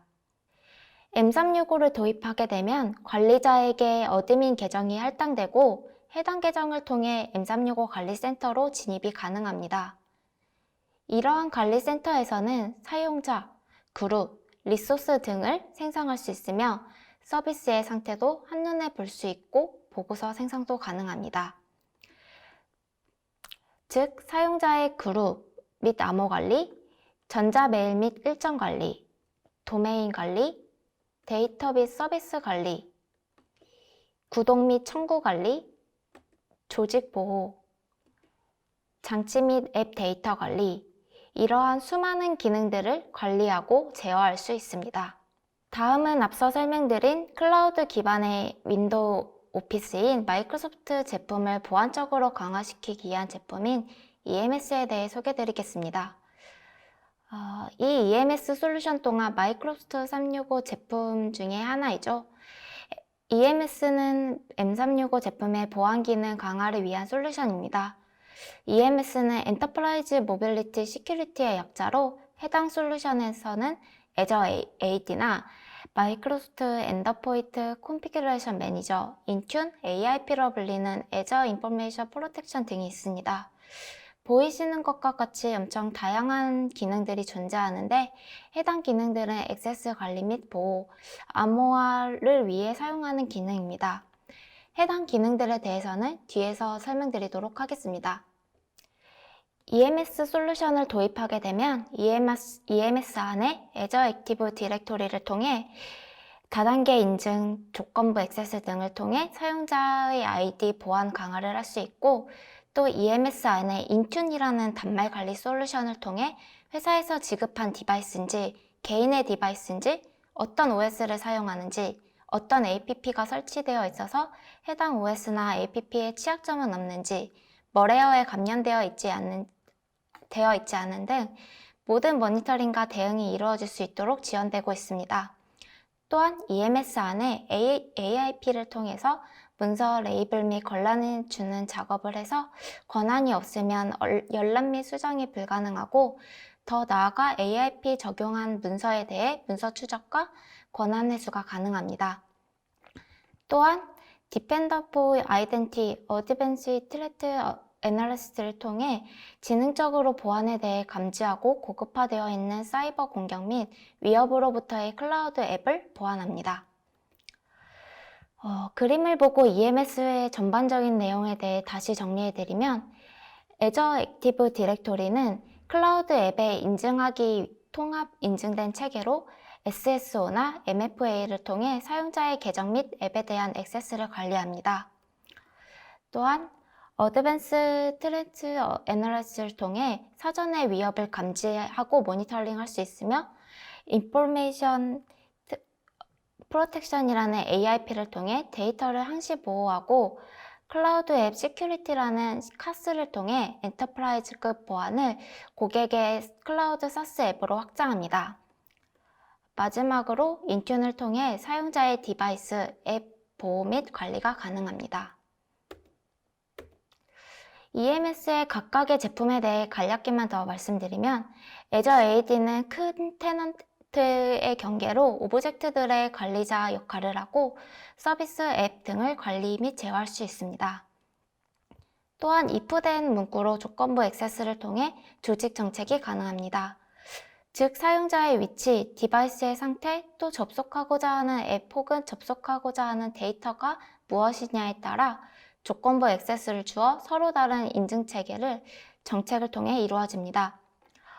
예를 들어 사용자의 로케이션이 변경되었을 경우에 한 번 더 추가적인 인증 작업을 한다든지, 또는 평소에는 사용자 리드 라이트 권한이 있었던 사용자인데 사용자의 패턴을 보니까 평소와는 아주 다른 행동을 보인다든지, 그래서 한시적으로 이 사람의 권한을 리드 권한만 준다든지 시나리오에 따라 인증 절차를 적용하는 것이 바로 이 아이덴티티와 관련해서 Azure AD의 컨디셔널 액세스라는 것을 통해서 이런 무도한 것들을 정책적으로 구현하고 관리할 수 있도록 제공하고 있습니다. AIP는 Azure Information Protection으로 DRM과 같은 기존 문서 보안 방식을 의미하고 클라우드상으로 강화했습니다. 기존의 DRM이라고 하면 사내에서는 문서 등급 구분 없이 누구나 문서 변경이 가능했습니다. 또한 공동 작업이나 외부 공유를 위해 문서 DRM을 해제해야 하며 보내진 문서에 대해서는 추적 및 조치가 불가능합니다. 플랫폼 기반의 AIP는 보안 등급별로 문서가 관리되고 권한 보유자 외에는 임의 변경이 불가능합니다. 또한 외부 공유 시에는 문서를 복호화할 필요 없이 해당 문서를 열람할 대상을 지정해서 공유만 하면 됩니다. 따라서 외부로 유출된 문서도 보안을 유지하고 더 나아가 추적도 가능합니다. AIP 적용을 위해서는 문서 레이블 및 권한 관리와 같은 작업이 필요합니다. 이를 통해서 문서 추적과 권한 회수가 가능합니다. 예를 들어 이렇게 일반 문서, 공유 문서, 기밀 문서 등의 AIP 레이블을 설정해서 각각의 레이블에 대한 권한을 주었으면, 이렇게 클라이언트 APP에는 설정한 레이블이 보이고 작업하고 있는 문서가 기밀 문서로 판단돼서 기밀 문서로 체크하고 문서를 저장하게 되면은 다른 사용자들에게는 문서에 대해서 편집이나 인쇄는 불가능하고 오로지 보기 권한만 주게 됩니다. 실제로 동작하는 방식을 보여드리면, 파일 소유자가 문서를 AIP를 통해 문서 암호화한 후에 메일로 전송하거나 클라우드로 공유하게 되면 공유받은 소유자는 파일 권한에 따라 부여받게 됩니다. 예를 들어 권한이 없는 사용자면 해당 문서에 접근할 수 없고, 권한이 있는 사용자는 문서에 접근 가능합니다. 공유된 문서에 대해 추적 및 권한 회수를 해서 관리 포탈에서 할 수 있으며, 문서 읽은 상태, 사용자의 이름, 위치 등 확인이 가능하고 지도를 통해 확인이 가능합니다. AIP를 적용하게 된다면 암호화된 데이터를 어떤 사용자가 열람만 가능한지, 편집만 가능한지, 어떠한 권한을 가져 언제까지 기한을 정해 볼 수 있으며 이러한 소중한 데이터가 안전하게 공유되고 공유된 데이터는 추적 및 회수가 가능하게 됩니다. ATA는 여러 유형의 사이버 공격을 지능적으로 분석 및 모니터링하여 보호하는 기능이며 MS의 카스는 사스 서비스뿐만 아니라 서드파티의 사스 서비스도 클라우드상으로 올려서 승인된 앱으로 등록하여 앱 데이터를 보호하는 기능입니다. 스마트 근무가 많이 도입됨에 따라 M365 오피스 제품도 많이 주목받고 있는데 이러한 오피스 제품들을 단순히 사용하는 것보다도 보안 요소를 통해 사내 보안 강화할 수 있다는 것이 중점적으로 좀 봐주시면 감사하겠습니다. 마지막으로 앞서 설명드린 EMS 솔루션에 대해 마이크로소프트는 제로 트러스트에 대해 어떤 방식으로 접근하고 있는지 말씀드리도록 하겠습니다. 제로 트러스트는 벌써 10년 전부터 포레스터라고 하는 시장 분석 기관에서 사용했던 단어인데 그동안 여러 가지 개념적으로 논의됐던 것들이 최근 들어서 활발하게 논의가 되고 있습니다. 구체적인 플랫폼과 솔루션, 전략으로 본격화되기 시작한 것은 아마 최근일 듯하고 이 제로 트러스트의 정의는 Never Trust, Always Verify, 믿지 말고 항상 검증해라, 검증이 되기 전까지는 누구도 신뢰해서는 안 된다 라는 마인드입니다. 즉 모든 사용자 디바이스들의 접속 내역, 활동 내역 명시적으로 명확하게 검증하고 최소한의 권한을 허용해주고 침해 사고를 가정하고 뭔가 대비책을 세워내어서 이런 것들을 대비해 놓은 것들을 의미하게 됩니다. 이를 위해서 마이크로소프트는 제로 트러스트 아키텍처라는 것을 제시하고 있습니다. 기본적으로 사용자의 아이디 그리고 사용자의 디바이스로부터 네트워크, 어플리케이션, 데이터에 이르기까지 전체적인 디지털 재산들을 대상으로 통합적인 정책에 의해서 여러 가지 등록되고 인증되고 검증되고 관리되고 또 궁극적으로 이러한 모든 것들이 종합적으로 모니터링 되어서 대응이 이루어져야 함을 의미합니다. 빨간색의 키워드들이 앞서 설명드린 EMS의 기능들인데 마이크로소프트는 제로 트러스트를 구현하기 위해서 이러한 EMS를 사용하고 있습니다. 신원 검증 면에서 살펴보면 이러한 아이덴티티 검증에 있어서 가장 기본적인 게 또 가장 강력한 기능을 지원하는 것이 바로 MFA입니다. 실제로 MFA만 잘 적용한다고 하더라도 아이덴티티 관련해서 공격의 99%를 해결할 수 있다고 이야기하고 있습니다. M365에서는 마이크로소프트 인증이라는 인증 앱을 사용하고 있으며 본인이 등록한 그 모바일 장치로 인증할 수 있습니다.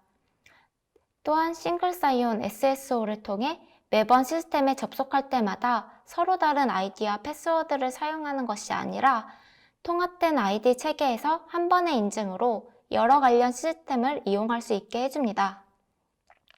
이로 인해서 여러 관리의 복잡도도 줄여주고 편의성도 높아지고 보안을 강화할 수 있습니다.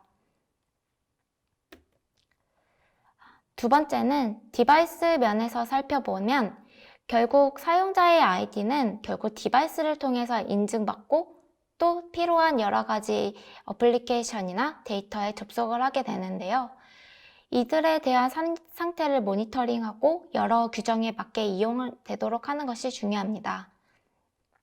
디바이스의 상태를 파악하는 것인데 회사가 지급한 디바이스인지 개인의 디바이스인지 어떤 OS를 사용하는지 어떤 어플리케이션이 설치되어서 해당 OS나 어플리케이션에 취약점은 없는지 멜웨어에 감염되어 있지는 않는지 또 여러 회사가 정해놓은 디바이스에 어떤 정책을 잘 따르고 있는지 등 정보를 수집해서 디바이스의 상태를 검증하고 접속 여부를 이 인튠을 통해서 이런 모든 모니터링과 대응이 이루어질 수 있도록 지원하고 있습니다. 이렇게 확인된 디바이스의 상태를 가지고 실제로 아이덴티티에서 말씀드리는 Azure AD의 컨디셔널 액세스를 통해서 다른 정보들과 다 통합이 되어서 궁극적으로는 인증 여부를 결정하게 됩니다. 이런 것들을 다양한 형태의 운영체제 정책에 만들 수 있게 되는데, 예를 들어 회사에서 지급한 PC에서는 읽기, 쓰기, 다운로드가 가능하고, 개인 PC인 경우에는 회사의 장비를 등록한 경우에 한해서만 읽기만 가능하도록 하는 이런 정책들이 가능하게 됩니다. 또한 패치가 필요한 상황에 패치가 안 된 PC 혹은 OS인 경우에 회사로의 접속을 제한할 수 있습니다.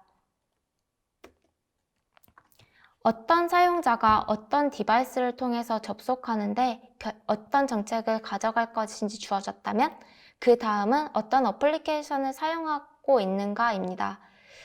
여기서 말하는 어플리케이션은 주로 클라우드의 SaaS 어플리케이션으로 보면 됩니다.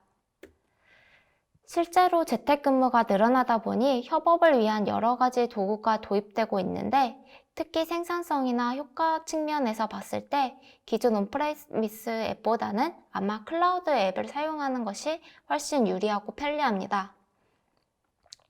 대표적으로 마이크로소프트 365 같은 경우 팀즈를 통해서 문서를 공유하고 공동 편집하고 하는 것들이 가능한데, 이러한 것들은 결국 클라우드 앱이기 때문에 가능합니다. 국내에서도 카카오나 네이버와 같은 기업들도 기업용 업무 생산성 도구들을 클라우드 기반으로 출시하고 있습니다. 우선 현재 어떤 클라우드 앱을 사용하고 있는지를 파악해야 하고, 빈틈이 보이지 않게 어떤 정책을 통해서 어떤 앱을 허용하고 어떤 앱은 차단할지를 결정해야 합니다. 가장 핵심인 데이터 보호입니다. 지금까지 말한 모든 내용이 결국 기업의 혹은 조직의 데이터를 보호하기 위한 작업이라고 보여지는데, 그걸 마이크로소프트 제로 트러스트 관점에서 데이터 보호를 위한 전략을 살펴보면 현재 어떤 정보에 민감한 정보가 어디에 어떻게 저장되고 있는지, 그래서 어떻게 관리되고 있는지를 우리가 알아야 하고, 또 그런 데이터를 민감도에 따라서 분류할 수 있어야 합니다. 데이터의 유형, 위치, 민감도에 따라 파일 보호가 필요하고, 어떤 문서 관리와 관련된 정책들을 제대로 잘 준수하고 있는지도 우리가 모니터링 해야 합니다. 그래서 이런 데이터 보호를 위해서 마이크로소프트는 AIP라고 하는 인포메이션 프로텍션이라고 하는 솔루션 패키지로 이러한 기능들을 제공해 드리고 있습니다. 지금까지 제로 트러스트의 개념, 그리고 원칙, 각 영역별로 구현되어야 할 여러 가지 기능과 그걸 위한 마이크로소프트의 솔루션에 대해서 대략적으로 살펴봤습니다.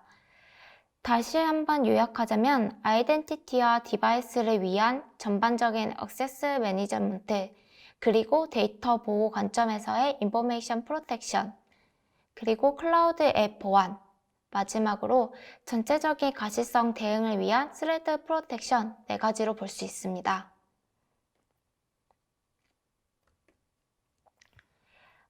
마이크로소프트는 제로 트러스트를 보안에 굉장히 중요한 전략으로 보고 있고, 이를 위해서 각각의 영역에 필요한 다양한 솔루션을 현재 제공하고 있습니다. 이번 섹션에서는 M365 영역에서의 제로 트러스트 전략을 살펴보았습니다. 제로 트러스트가 어떤 특정 솔루션으로 모든 문제를 해결할 수 있는 것은 분명히 아닙니다. 정책, 프로세스적으로 모든 것들이 서로 연계되어 있기 때문에 마이크로소프트는 EMS를 통해 모든 것을 보안적으로 해결드린다고는 할 수 없고, 부족한 부분은 여러 파트너 솔루션과 함께 연동해서 적용할 수 있습니다. 급 변하고 있는 이런 환경에서 보안성과 협업의 생산성을 동시에 달성할 수 있는 하나의 중요한 전략으로서 마이크로소프트는 제로 트러스트 전략이 반영되고 있는 보안 강화 EMS 솔루션에 대해 소개드렸습니다. 해당 웨비나를 통해 M365가 무엇이고, 보안 강화를 위한 EMS가 무엇이고, M365 영역에서의 제로 트러스트 전략에 대해서 생각해 보실 수 있는 섹션이 되었으면 좋겠습니다. 네, 경청해 주셔서 감사합니다.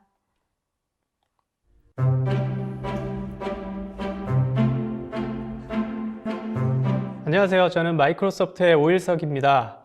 이번 시간에는 마이크로소프트의 혼합 현실, 믹스드 리얼리티에 대해서 살펴보겠습니다. 그 대표적인 디바이스인 홀로렌즈, 그리고 애저의 혼합 현실 서비스에 대해서도 함께 살펴보도록 하겠습니다. 혼합 현실은 실제 세계와 디지털 세계가 혼합되어서 주변의 물리적인 세계, 인간, 그리고 컴퓨터를 연결시켜 주는 건데요.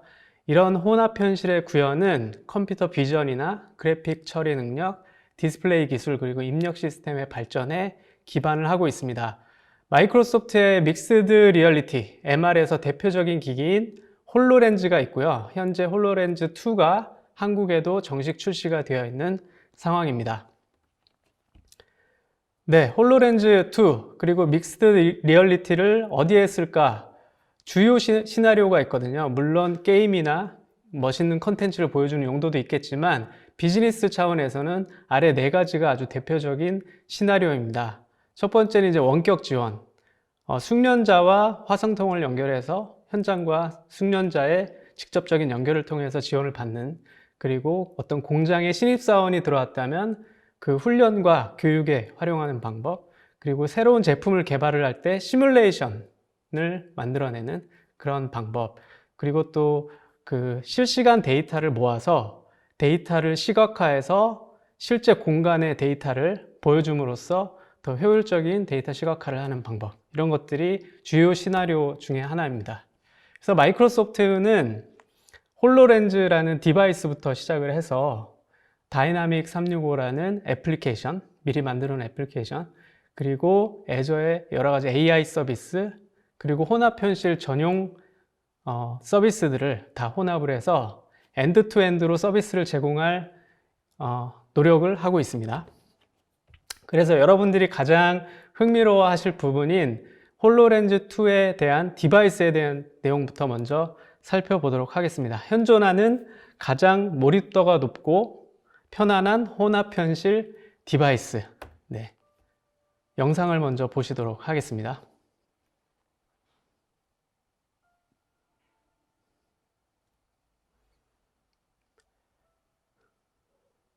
네, 지금 표현하는 거는 홀로렌즈의 스피커,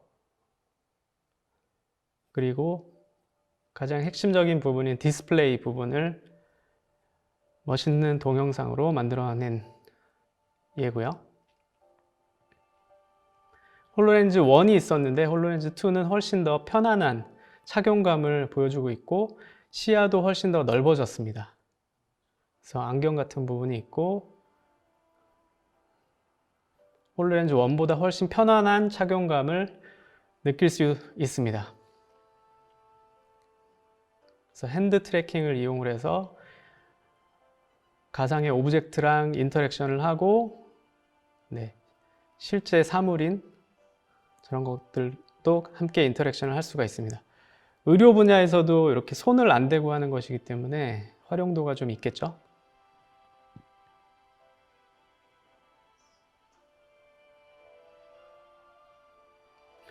네, 이건 뭐 무대 디자인을 할 때 이런 홀로렌즈를 활용할 수도 있을 것 같습니다.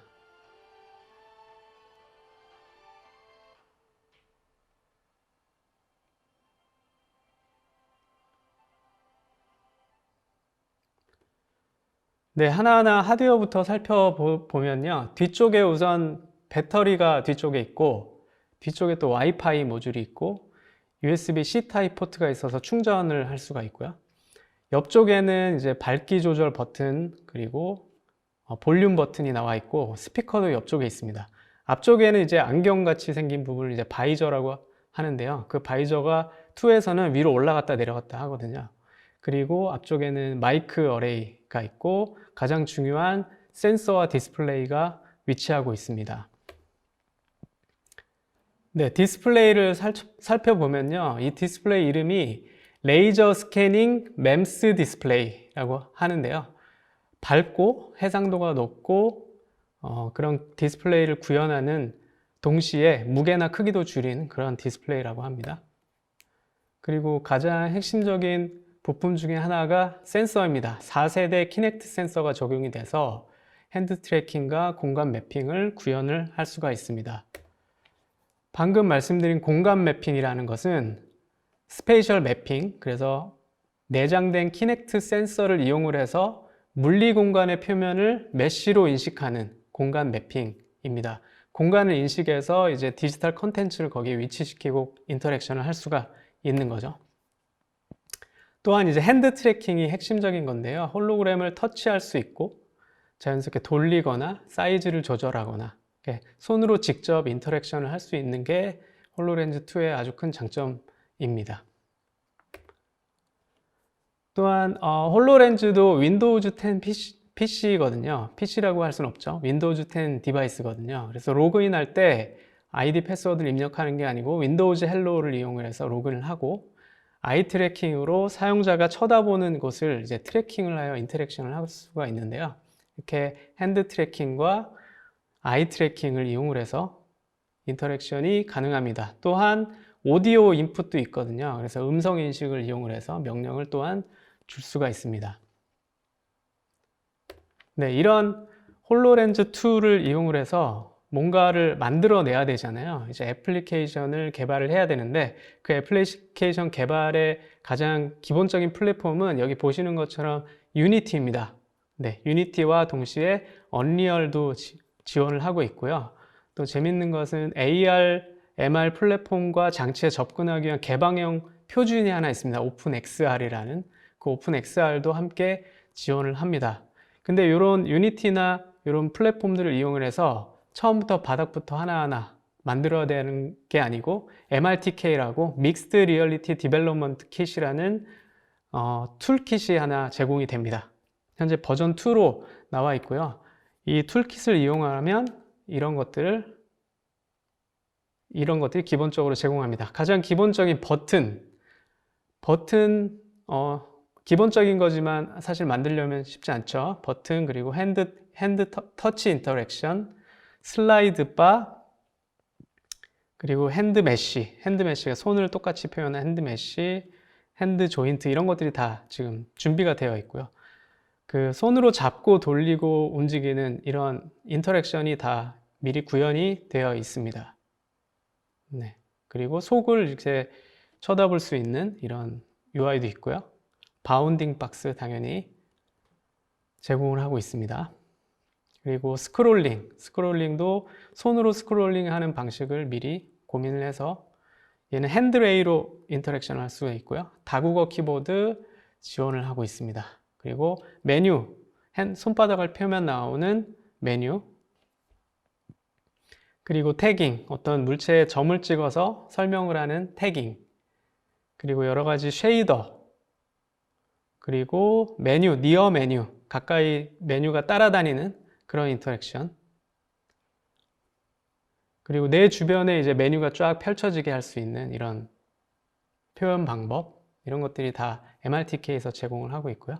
아이 트래킹으로 스크롤링을 하거나 내가 쳐다보는 곳을 아이 트래킹으로 맞출 수가 있고요. 내가 쳐다보고 클릭을 하면 이제 저 공이 터지죠. 눈으로 이제 패닝을 할 수가 있습니다. 네, 이런 것들을 제공하는 게 MRTK이고요. 지금 보시는 화면은 유니티 환경인데요. 유니티 환경에서 MRTK를 설치해서 버튼 같은 것을 이제 드래그 앤 드롭하고 설정을 변경하고 해서 개발을 빠르게 진행을 할 수가 있습니다. 홀로렌즈를 쓰면 이제 제일 어려운 부분이 이제 허공에다가 터치를 하는 거거든요. 그렇기 때문에 버튼 하나도 비주얼 이펙트, 그러니까 효과가 어떻게 나야 진짜로 눌린 것처럼 느껴지느냐, 그런 것들이 굉장히 중요한데 미리 다 연구가 돼 있어서 만들어져 있는 거고요. 지금 보시는 이런 많은 기능들이 준비가 돼 있고 스피치 인풋도 이미 쉽게 개발하도록 준비가 되어 있습니다. 그리고 이제 점점 더 이제 추가되는 상황인데요. 핸드 코치 같은 거는 이제 작동법을 가상의 손이 나와서 이제 설명해 주는 그런 것도 하나씩 추가가 되고 있습니다. 그래서 MRTK를 이용을 하면 개발하는 데 훨씬 속도감 있게, 그리고 미리 많은 고민이 들어간 어떤 UI들을 쉽게 빠르게 만들 수 있습니다. 오픈소스고요, MRTK는. 네, 이런 식으로 유니티를 이용을 해서 MRTK를 이용을 해서 다 순수 개발을 할 수도 있지만, 미리 주요 시나리오에 대해서는 마이크로소프트가 다 만들어 놨습니다. 대표적인 게 두 가지가 있는데요. 하나는 리모트 어시스트, 그리고 두 번째는 가이드라는 애플리케이션인데요.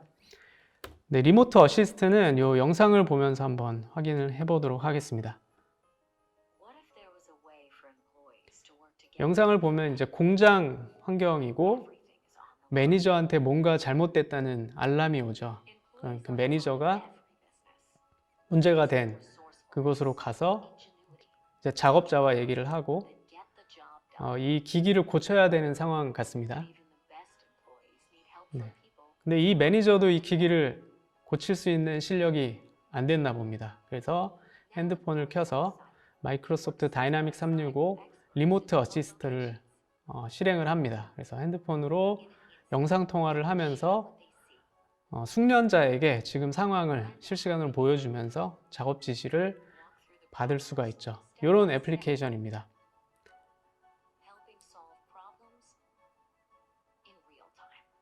모바일 폰에서도 되지만 이제 홀로렌즈 2도 지원을 하고 있어서요.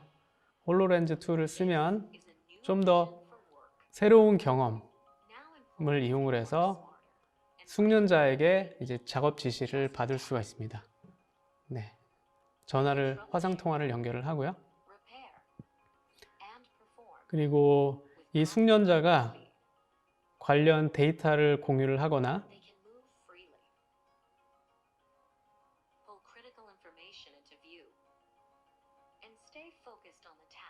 그리고 화살표 같은 거를 그리면서 작업 지시를 아주 상세하게 할 수 있습니다. 네, 숙련자는 원격에 있지만 작업자는 숙련자가 하는 지시에 정확히 따라서 이제 작업을 할 수 있겠죠. 이런 애플리케이션이 바로 리모트 어시스트입니다. 네.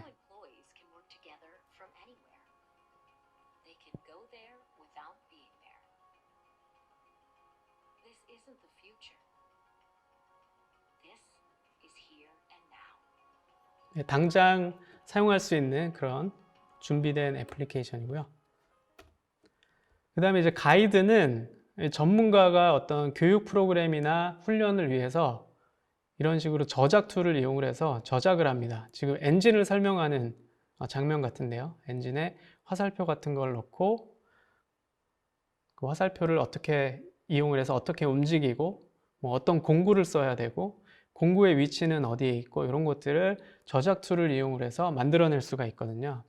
그래서 실제 운영 단계로 들어가면 이제 작업자한테 만든 컨텐츠를 배포하면 작업자가 스텝 바이 스텝으로 이제 부품을 가져와서 정확한 위치에 부품을 위치시키고 필요한 공구를 꺼내서 공구의 사용법도 정확히 가이드를 받아가면서 배워나갈 수 있겠죠. 작업을 하거나.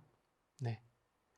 그래서 훨씬 효율적인 훈련이나 교육 프로그램을 만들 수 있을 것 같습니다. 그리고 이제 이런 교육 프로그램이기 때문에 얼마나 숙련되어 있는지도 분석을 통해서 알려준다고 하네요. 네, 이렇게 미리 만들어 놓은 애플리케이션을 이용을 해서 이제 시나리오를 풀 수도 있습니다. 그리고 또 하나 소개시켜 드리고 싶은 게 애저의 혼합 현실 전용 서비스들이 몇 가지가 있거든요. 제가 소개시켜 드리고 싶은 게 이제 세 가지입니다. 하나는 스페이셜 앵커, 그리고 리모트 렌더링, 디지털 트윈입니다. 하나씩 살펴보도록 하겠습니다. 스페이셜 앵커는 이제 협업을 위한 건데요. 이름에서도 나타나듯이 공간에 어떤 앵커를, 닷을 이제 박아 놓는 겁니다. 그래서 어떤 원리냐면 어떤 작업자가 어떤 공간에 동일한 위치와 방향을 유지하는 물리적인 위치를 좌표를 딱 설정을 하고요. 거기에 이제 3D 오브젝트를 올려놓습니다. 그리고 저장을 하면 애저 스페이셜 앵커에 업로드가 되고요. 다른 사람이 이제 와서 같은 공간을 인식을 하면 그 인식된 공간에 박혀 있는 어떤 오브젝트를 다운로드를 받게 됩니다. 받아서 똑같은 화면을 어떤 방향이나 위치 그대로 볼 수 있다는 원리입니다. 이게 Azure Spatial Anchor고요. 그리고 시간이 지나도 그 위치에는 이제 그 오브젝트가 계속 있게 되는 거죠. 그래서 다운로드를 받아서 그 위치에 있는 오브젝트를 보면서 서로 협업하고 공유하고 인터랙션을 할 수 있는 그런 서비스입니다. 요거는 이제 모바일도 지원을 하는데 모바일 앱과 홀로렌즈를 동시에 끼고 하는 건데요. 모바일 앱에서 스페이셜 앵커를 이용을 해서 공간을 인식하고 이런 표지판을 딱 세워 놓습니다. 그러면 홀로렌즈를 낀 사람도 그 공간을 인식하면 이렇게 표지판이 이렇게 나오는 이게 스페이셜 앵커의 어떤 기능입니다. 네. 요거는 iOS나 안드로이드도 지원을 하고 홀로렌즈도 당연히 지원을 하고 있습니다. 이걸 이용하면 이제 물론 게임을 만들어도 좋을 것 같고요. 공장이 이제 정해진 공간이 있기 때문에 그 공간을 돌아다니면서 어떤 특정 공간을 작업 공간을 인식을 하면 그 공간과 매칭이 되는 컨텐츠를 이제 다운로드 받아서 인터랙션을 할 수 있는 그런 서비스를 만들어낼 수가 있습니다. 또 하나 이제 애저 리모트 렌더링이 있습니다. 홀로렌즈가 아무리 성능이 좋고 해도 이 3D 모델을 렌더링하는 것은 상당한 컴퓨팅 파워를 필요로 하는데요. 그 렌더링하는 것을 도와줄 수 있는 서비스입니다. 클라우드에는 아시는 것처럼 상당히 많은 컴퓨팅 파워를 제공을 받을 수가 있잖아요. 예를 들어서 이 모델은 1800만 폴리곤을 갖고 있는 모델입니다. 근데 이 모델을 실시간으로 렌더링을 하려면 상당한 파워가 필요한데 홀로렌즈 2에서 자체적으로 렌더링을 걸면 25만 개 폴리곤 정도의 품질밖에 안 나온다는 거죠. 그래서 컨텐츠의 품질이 떨어지기 때문에 효과가 많이 떨어지겠죠. 그래서 이거를 클라우드에서 렌더링을 하는 겁니다. 그래서 워크플로우를 살펴보면 먼저 3D 모델을 업로드를 합니다. 그리고 세션을 시작하고 홀로렌즈가 그 세션에 접속을 합니다.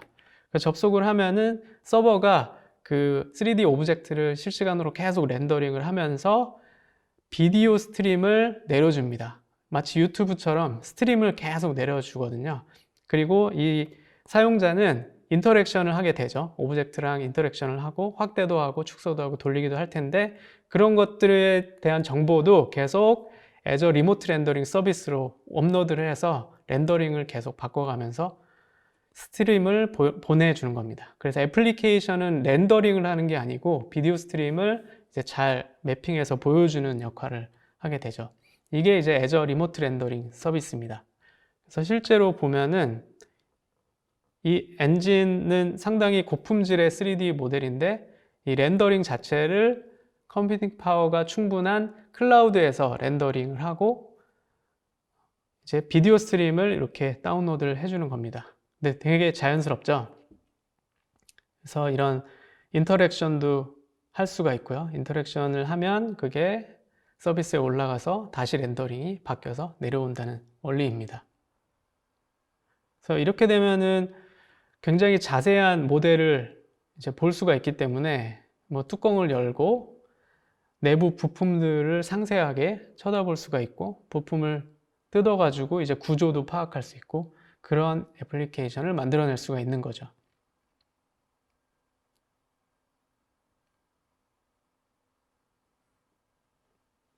네, 상세한 아주 고품질의 컨텐츠를 이제 볼 수가 있게 되겠죠. 네, 실린더를 뜯어서 따로 보거나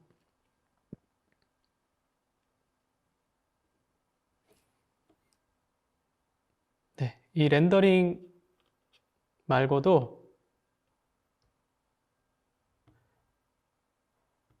그 오브젝트의 색깔을 바꿀 경우가 있잖아요. 뭐 디자인을 한다 그러면 색깔을 바꿔도 그 즉시 그 리모트 렌더링 서비스로 그 인풋이 올라가서 렌더링이 다시 되는 것을 보실 수가 있습니다. 네.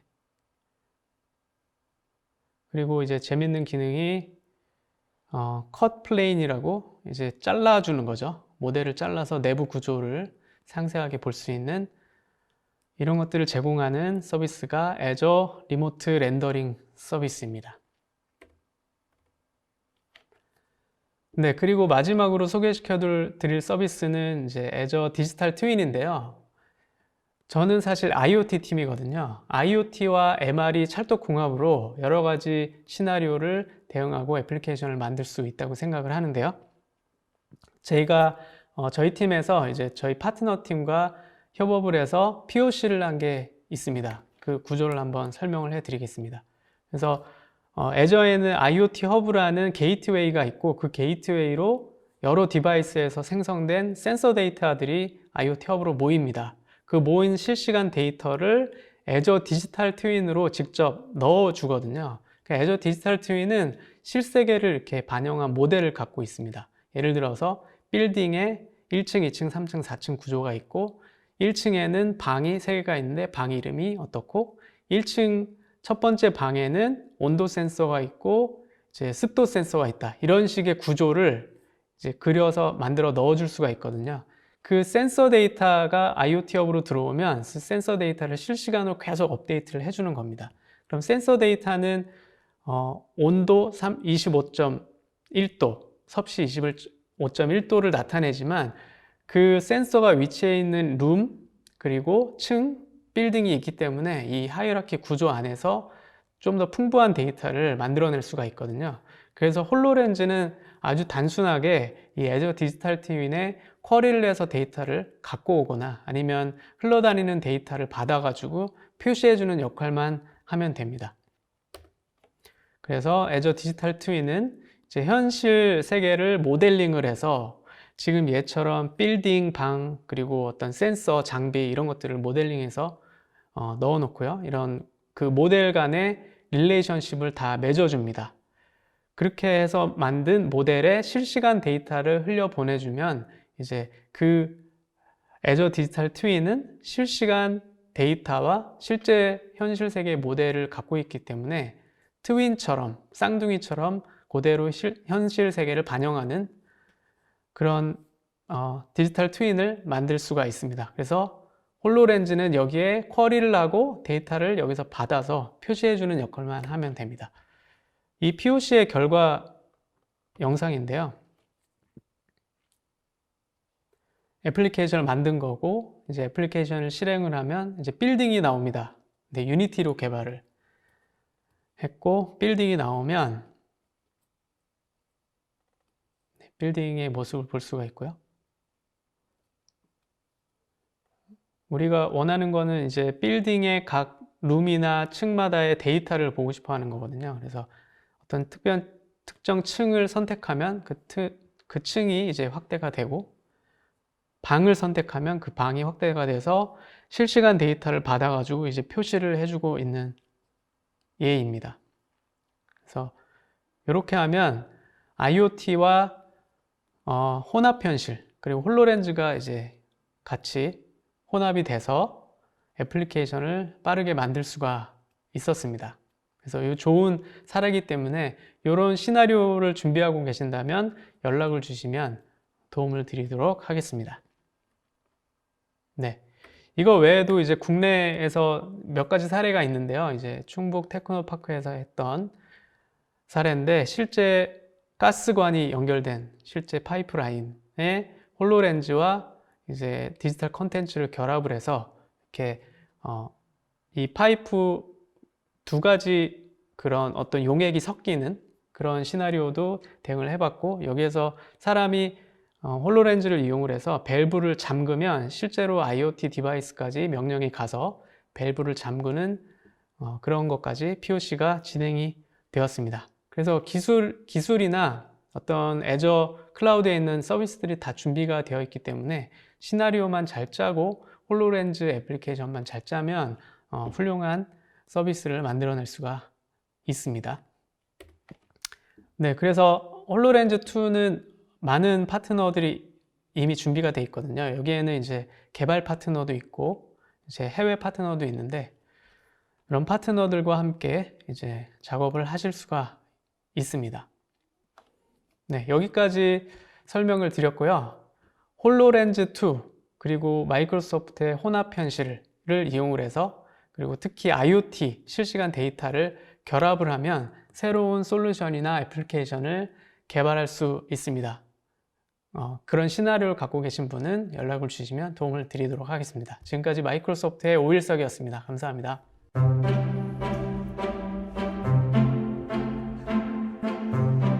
안녕하십니까. 한컴 MDS 민정기 엔지니어입니다. 이번 세션에서는 다이나믹 365 리모트 어시스트를 보여드릴 건데요. 그 중에서도 리모트 어시스트에 대한 데모 영상과 홀로렌즈를 착용하고 실제로 조작하는 방법에 대해서 간단하게 영상으로 보여드리도록 하겠습니다.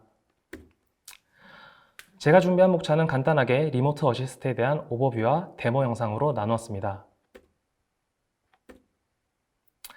우선 리모트 어시스트는 서로 다른 위치에서 함께 작업하며 문제를 보다 효율적으로 해결할 수 있도록 지원해주는 기능입니다.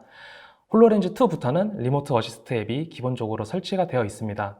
또한 리모트 어시스트 앱을 실행하면 마이크로소프트 팀즈처럼 사용할 수 있기 때문에 첨부 파일 공유와 시각화할 수 있는 기능들이 가능합니다. 주로 원격지에서 검사나 유지 보수, 수리, 교육 또는 지식 공유를 바탕으로 보다 강한 장점을 갖고 있고 특화되어 있는 성향이 있습니다.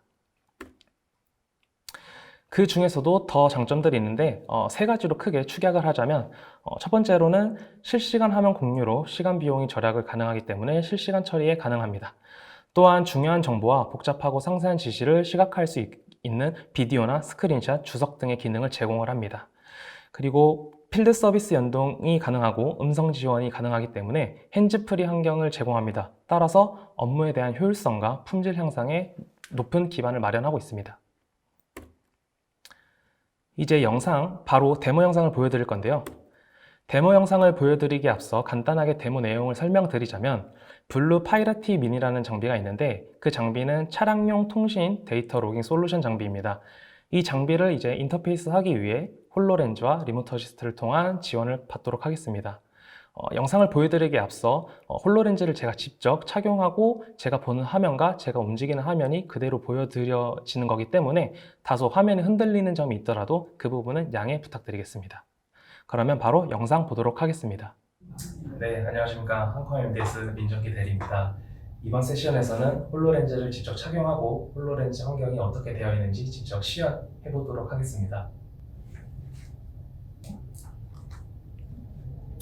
네, 이렇게 홀로렌즈가 있는데요. 착용하는 것은 크게 어렵지 않습니다.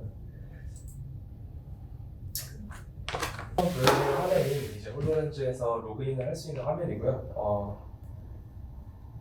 일단 먼저 로그인부터 하도록 하겠습니다.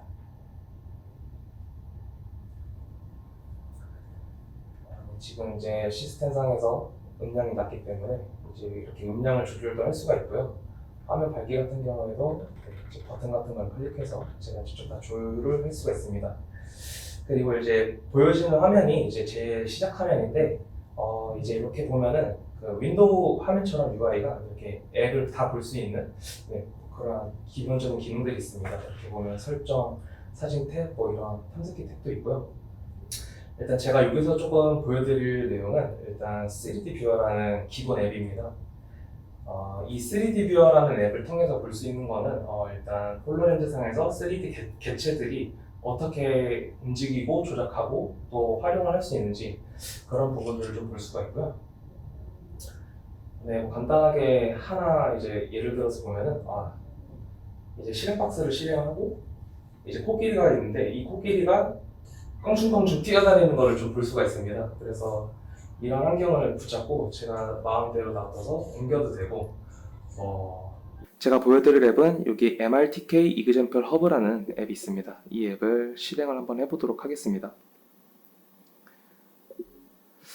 이 앱은 전반적으로 홀로렌즈 상에서 3D 개체들을 어떻게 사용하고 어떻게 활용할 수 있는지 그러한 부분들에 대해서 조금 최적화되어 있는 앱이고요. 핸드 메뉴라는 제목을 한번 살펴보도록 하겠습니다. 이제 보면 여러 가지 매뉴얼들이 있는데요.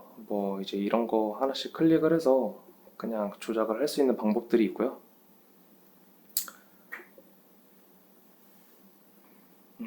버튼 이그젬플을 한번 보도록 하겠습니다. 네, 이제 버튼 이그젬플 같은 경우에는 뭐 이제 다양하게 시각화되어 있는 이제 3D 개체들이 있는데, 뭐 피아노 같은 경우에는 제가 이렇게 두드릴 때마다 뭐 소리가 나고, 뭐 버튼 같은 것도 이렇게 하나둘 눌러보면서 어떻게 움직여지는지도 볼 수 있고, 그리고 지금 같은 바를 보면은 이제 하나하나씩 클릭해 볼 수 있는 그런 환경입니다. 뭐 마지막으로 한 가지 앱만 더 볼까요?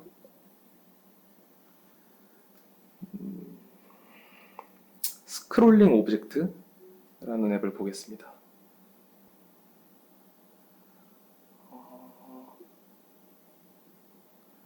네, 이거는 그냥 옆으로 이렇게 옮기는 앱인데, 제가 잡고 돌려서 그냥 움직이는 용도로 많이 볼 수가 있고,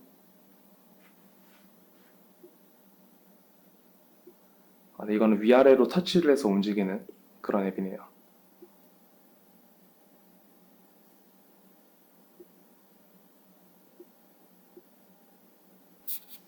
네, 이 정도 앱이 있습니다. 다시 이제 저는 실제로 이제 보여드릴 데모를 위해서 모든 앱을 초기화를 시키고 리모트 어시스트라는 앱을 직접 시연을 해보도록 하겠습니다. 일단 시작 메뉴에서 리모트 어시스트라는 앱이 보이고, 이 앱은 똑같이 실행을 해주면 됩니다.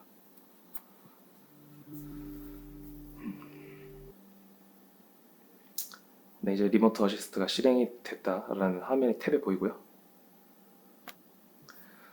네, 보여지는 환경은 일단 전반적으로 팀즈와 동일합니다. 그래서 왼쪽 탭에 보이면 이제 통화, 자산, 파일, 뭐 설정 탭들이 있고, 위에 보면은 이제 이 리모트 어시스트를 이제 어떻게 설정을 할 수 있는지 그러한 옵션들이 있는데,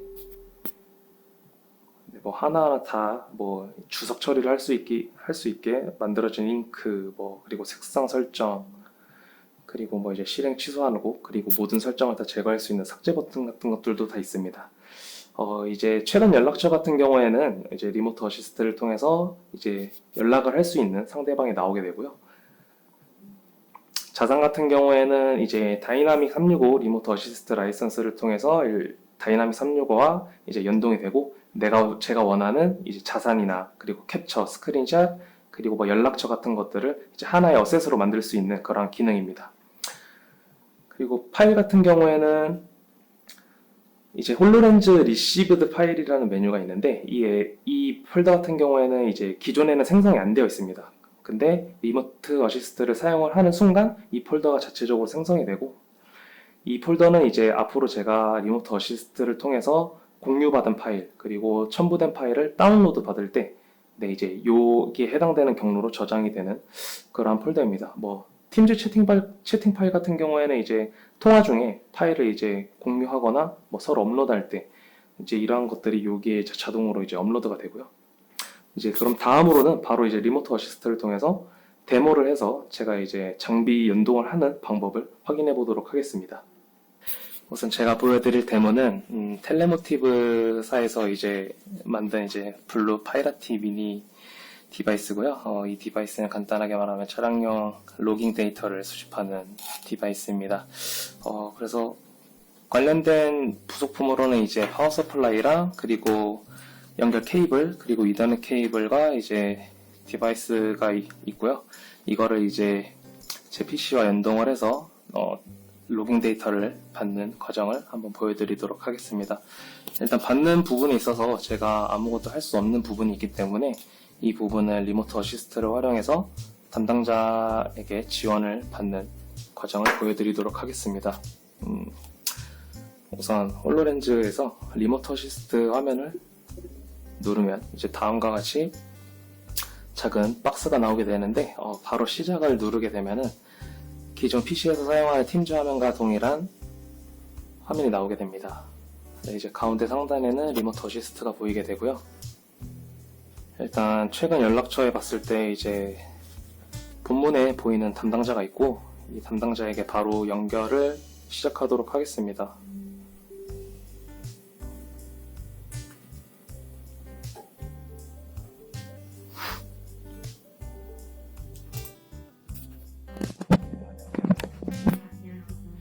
네, 제가 텔레모티브 블루 파이러티 장비를 이제 받았고 이 장비를 이제 PC랑 연동을 조금 하려고 합니다.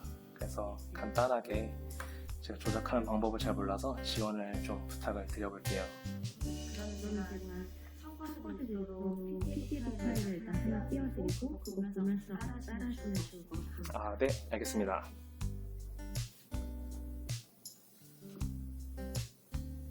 네, PDF 확인했습니다.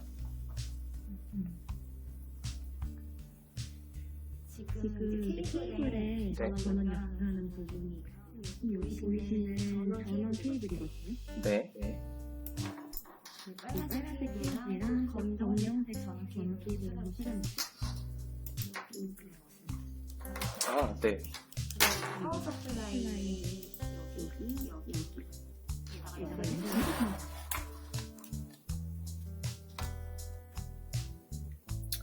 네, 연결했습니다. 그리고 파워 서플라이 전원은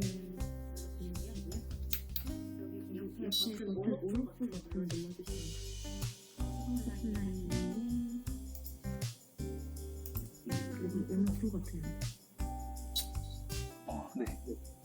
그러면 이제 로고 준비를 해주시면 전원이 구동된 거를 확인하실 수가 있어요. 네, 확인됩니다. 이렇게 되면 전원은 켜지거든요.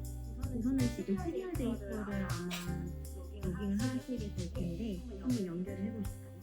네. 여기 파란색 시리얼 케이블을 이 케이블을 네.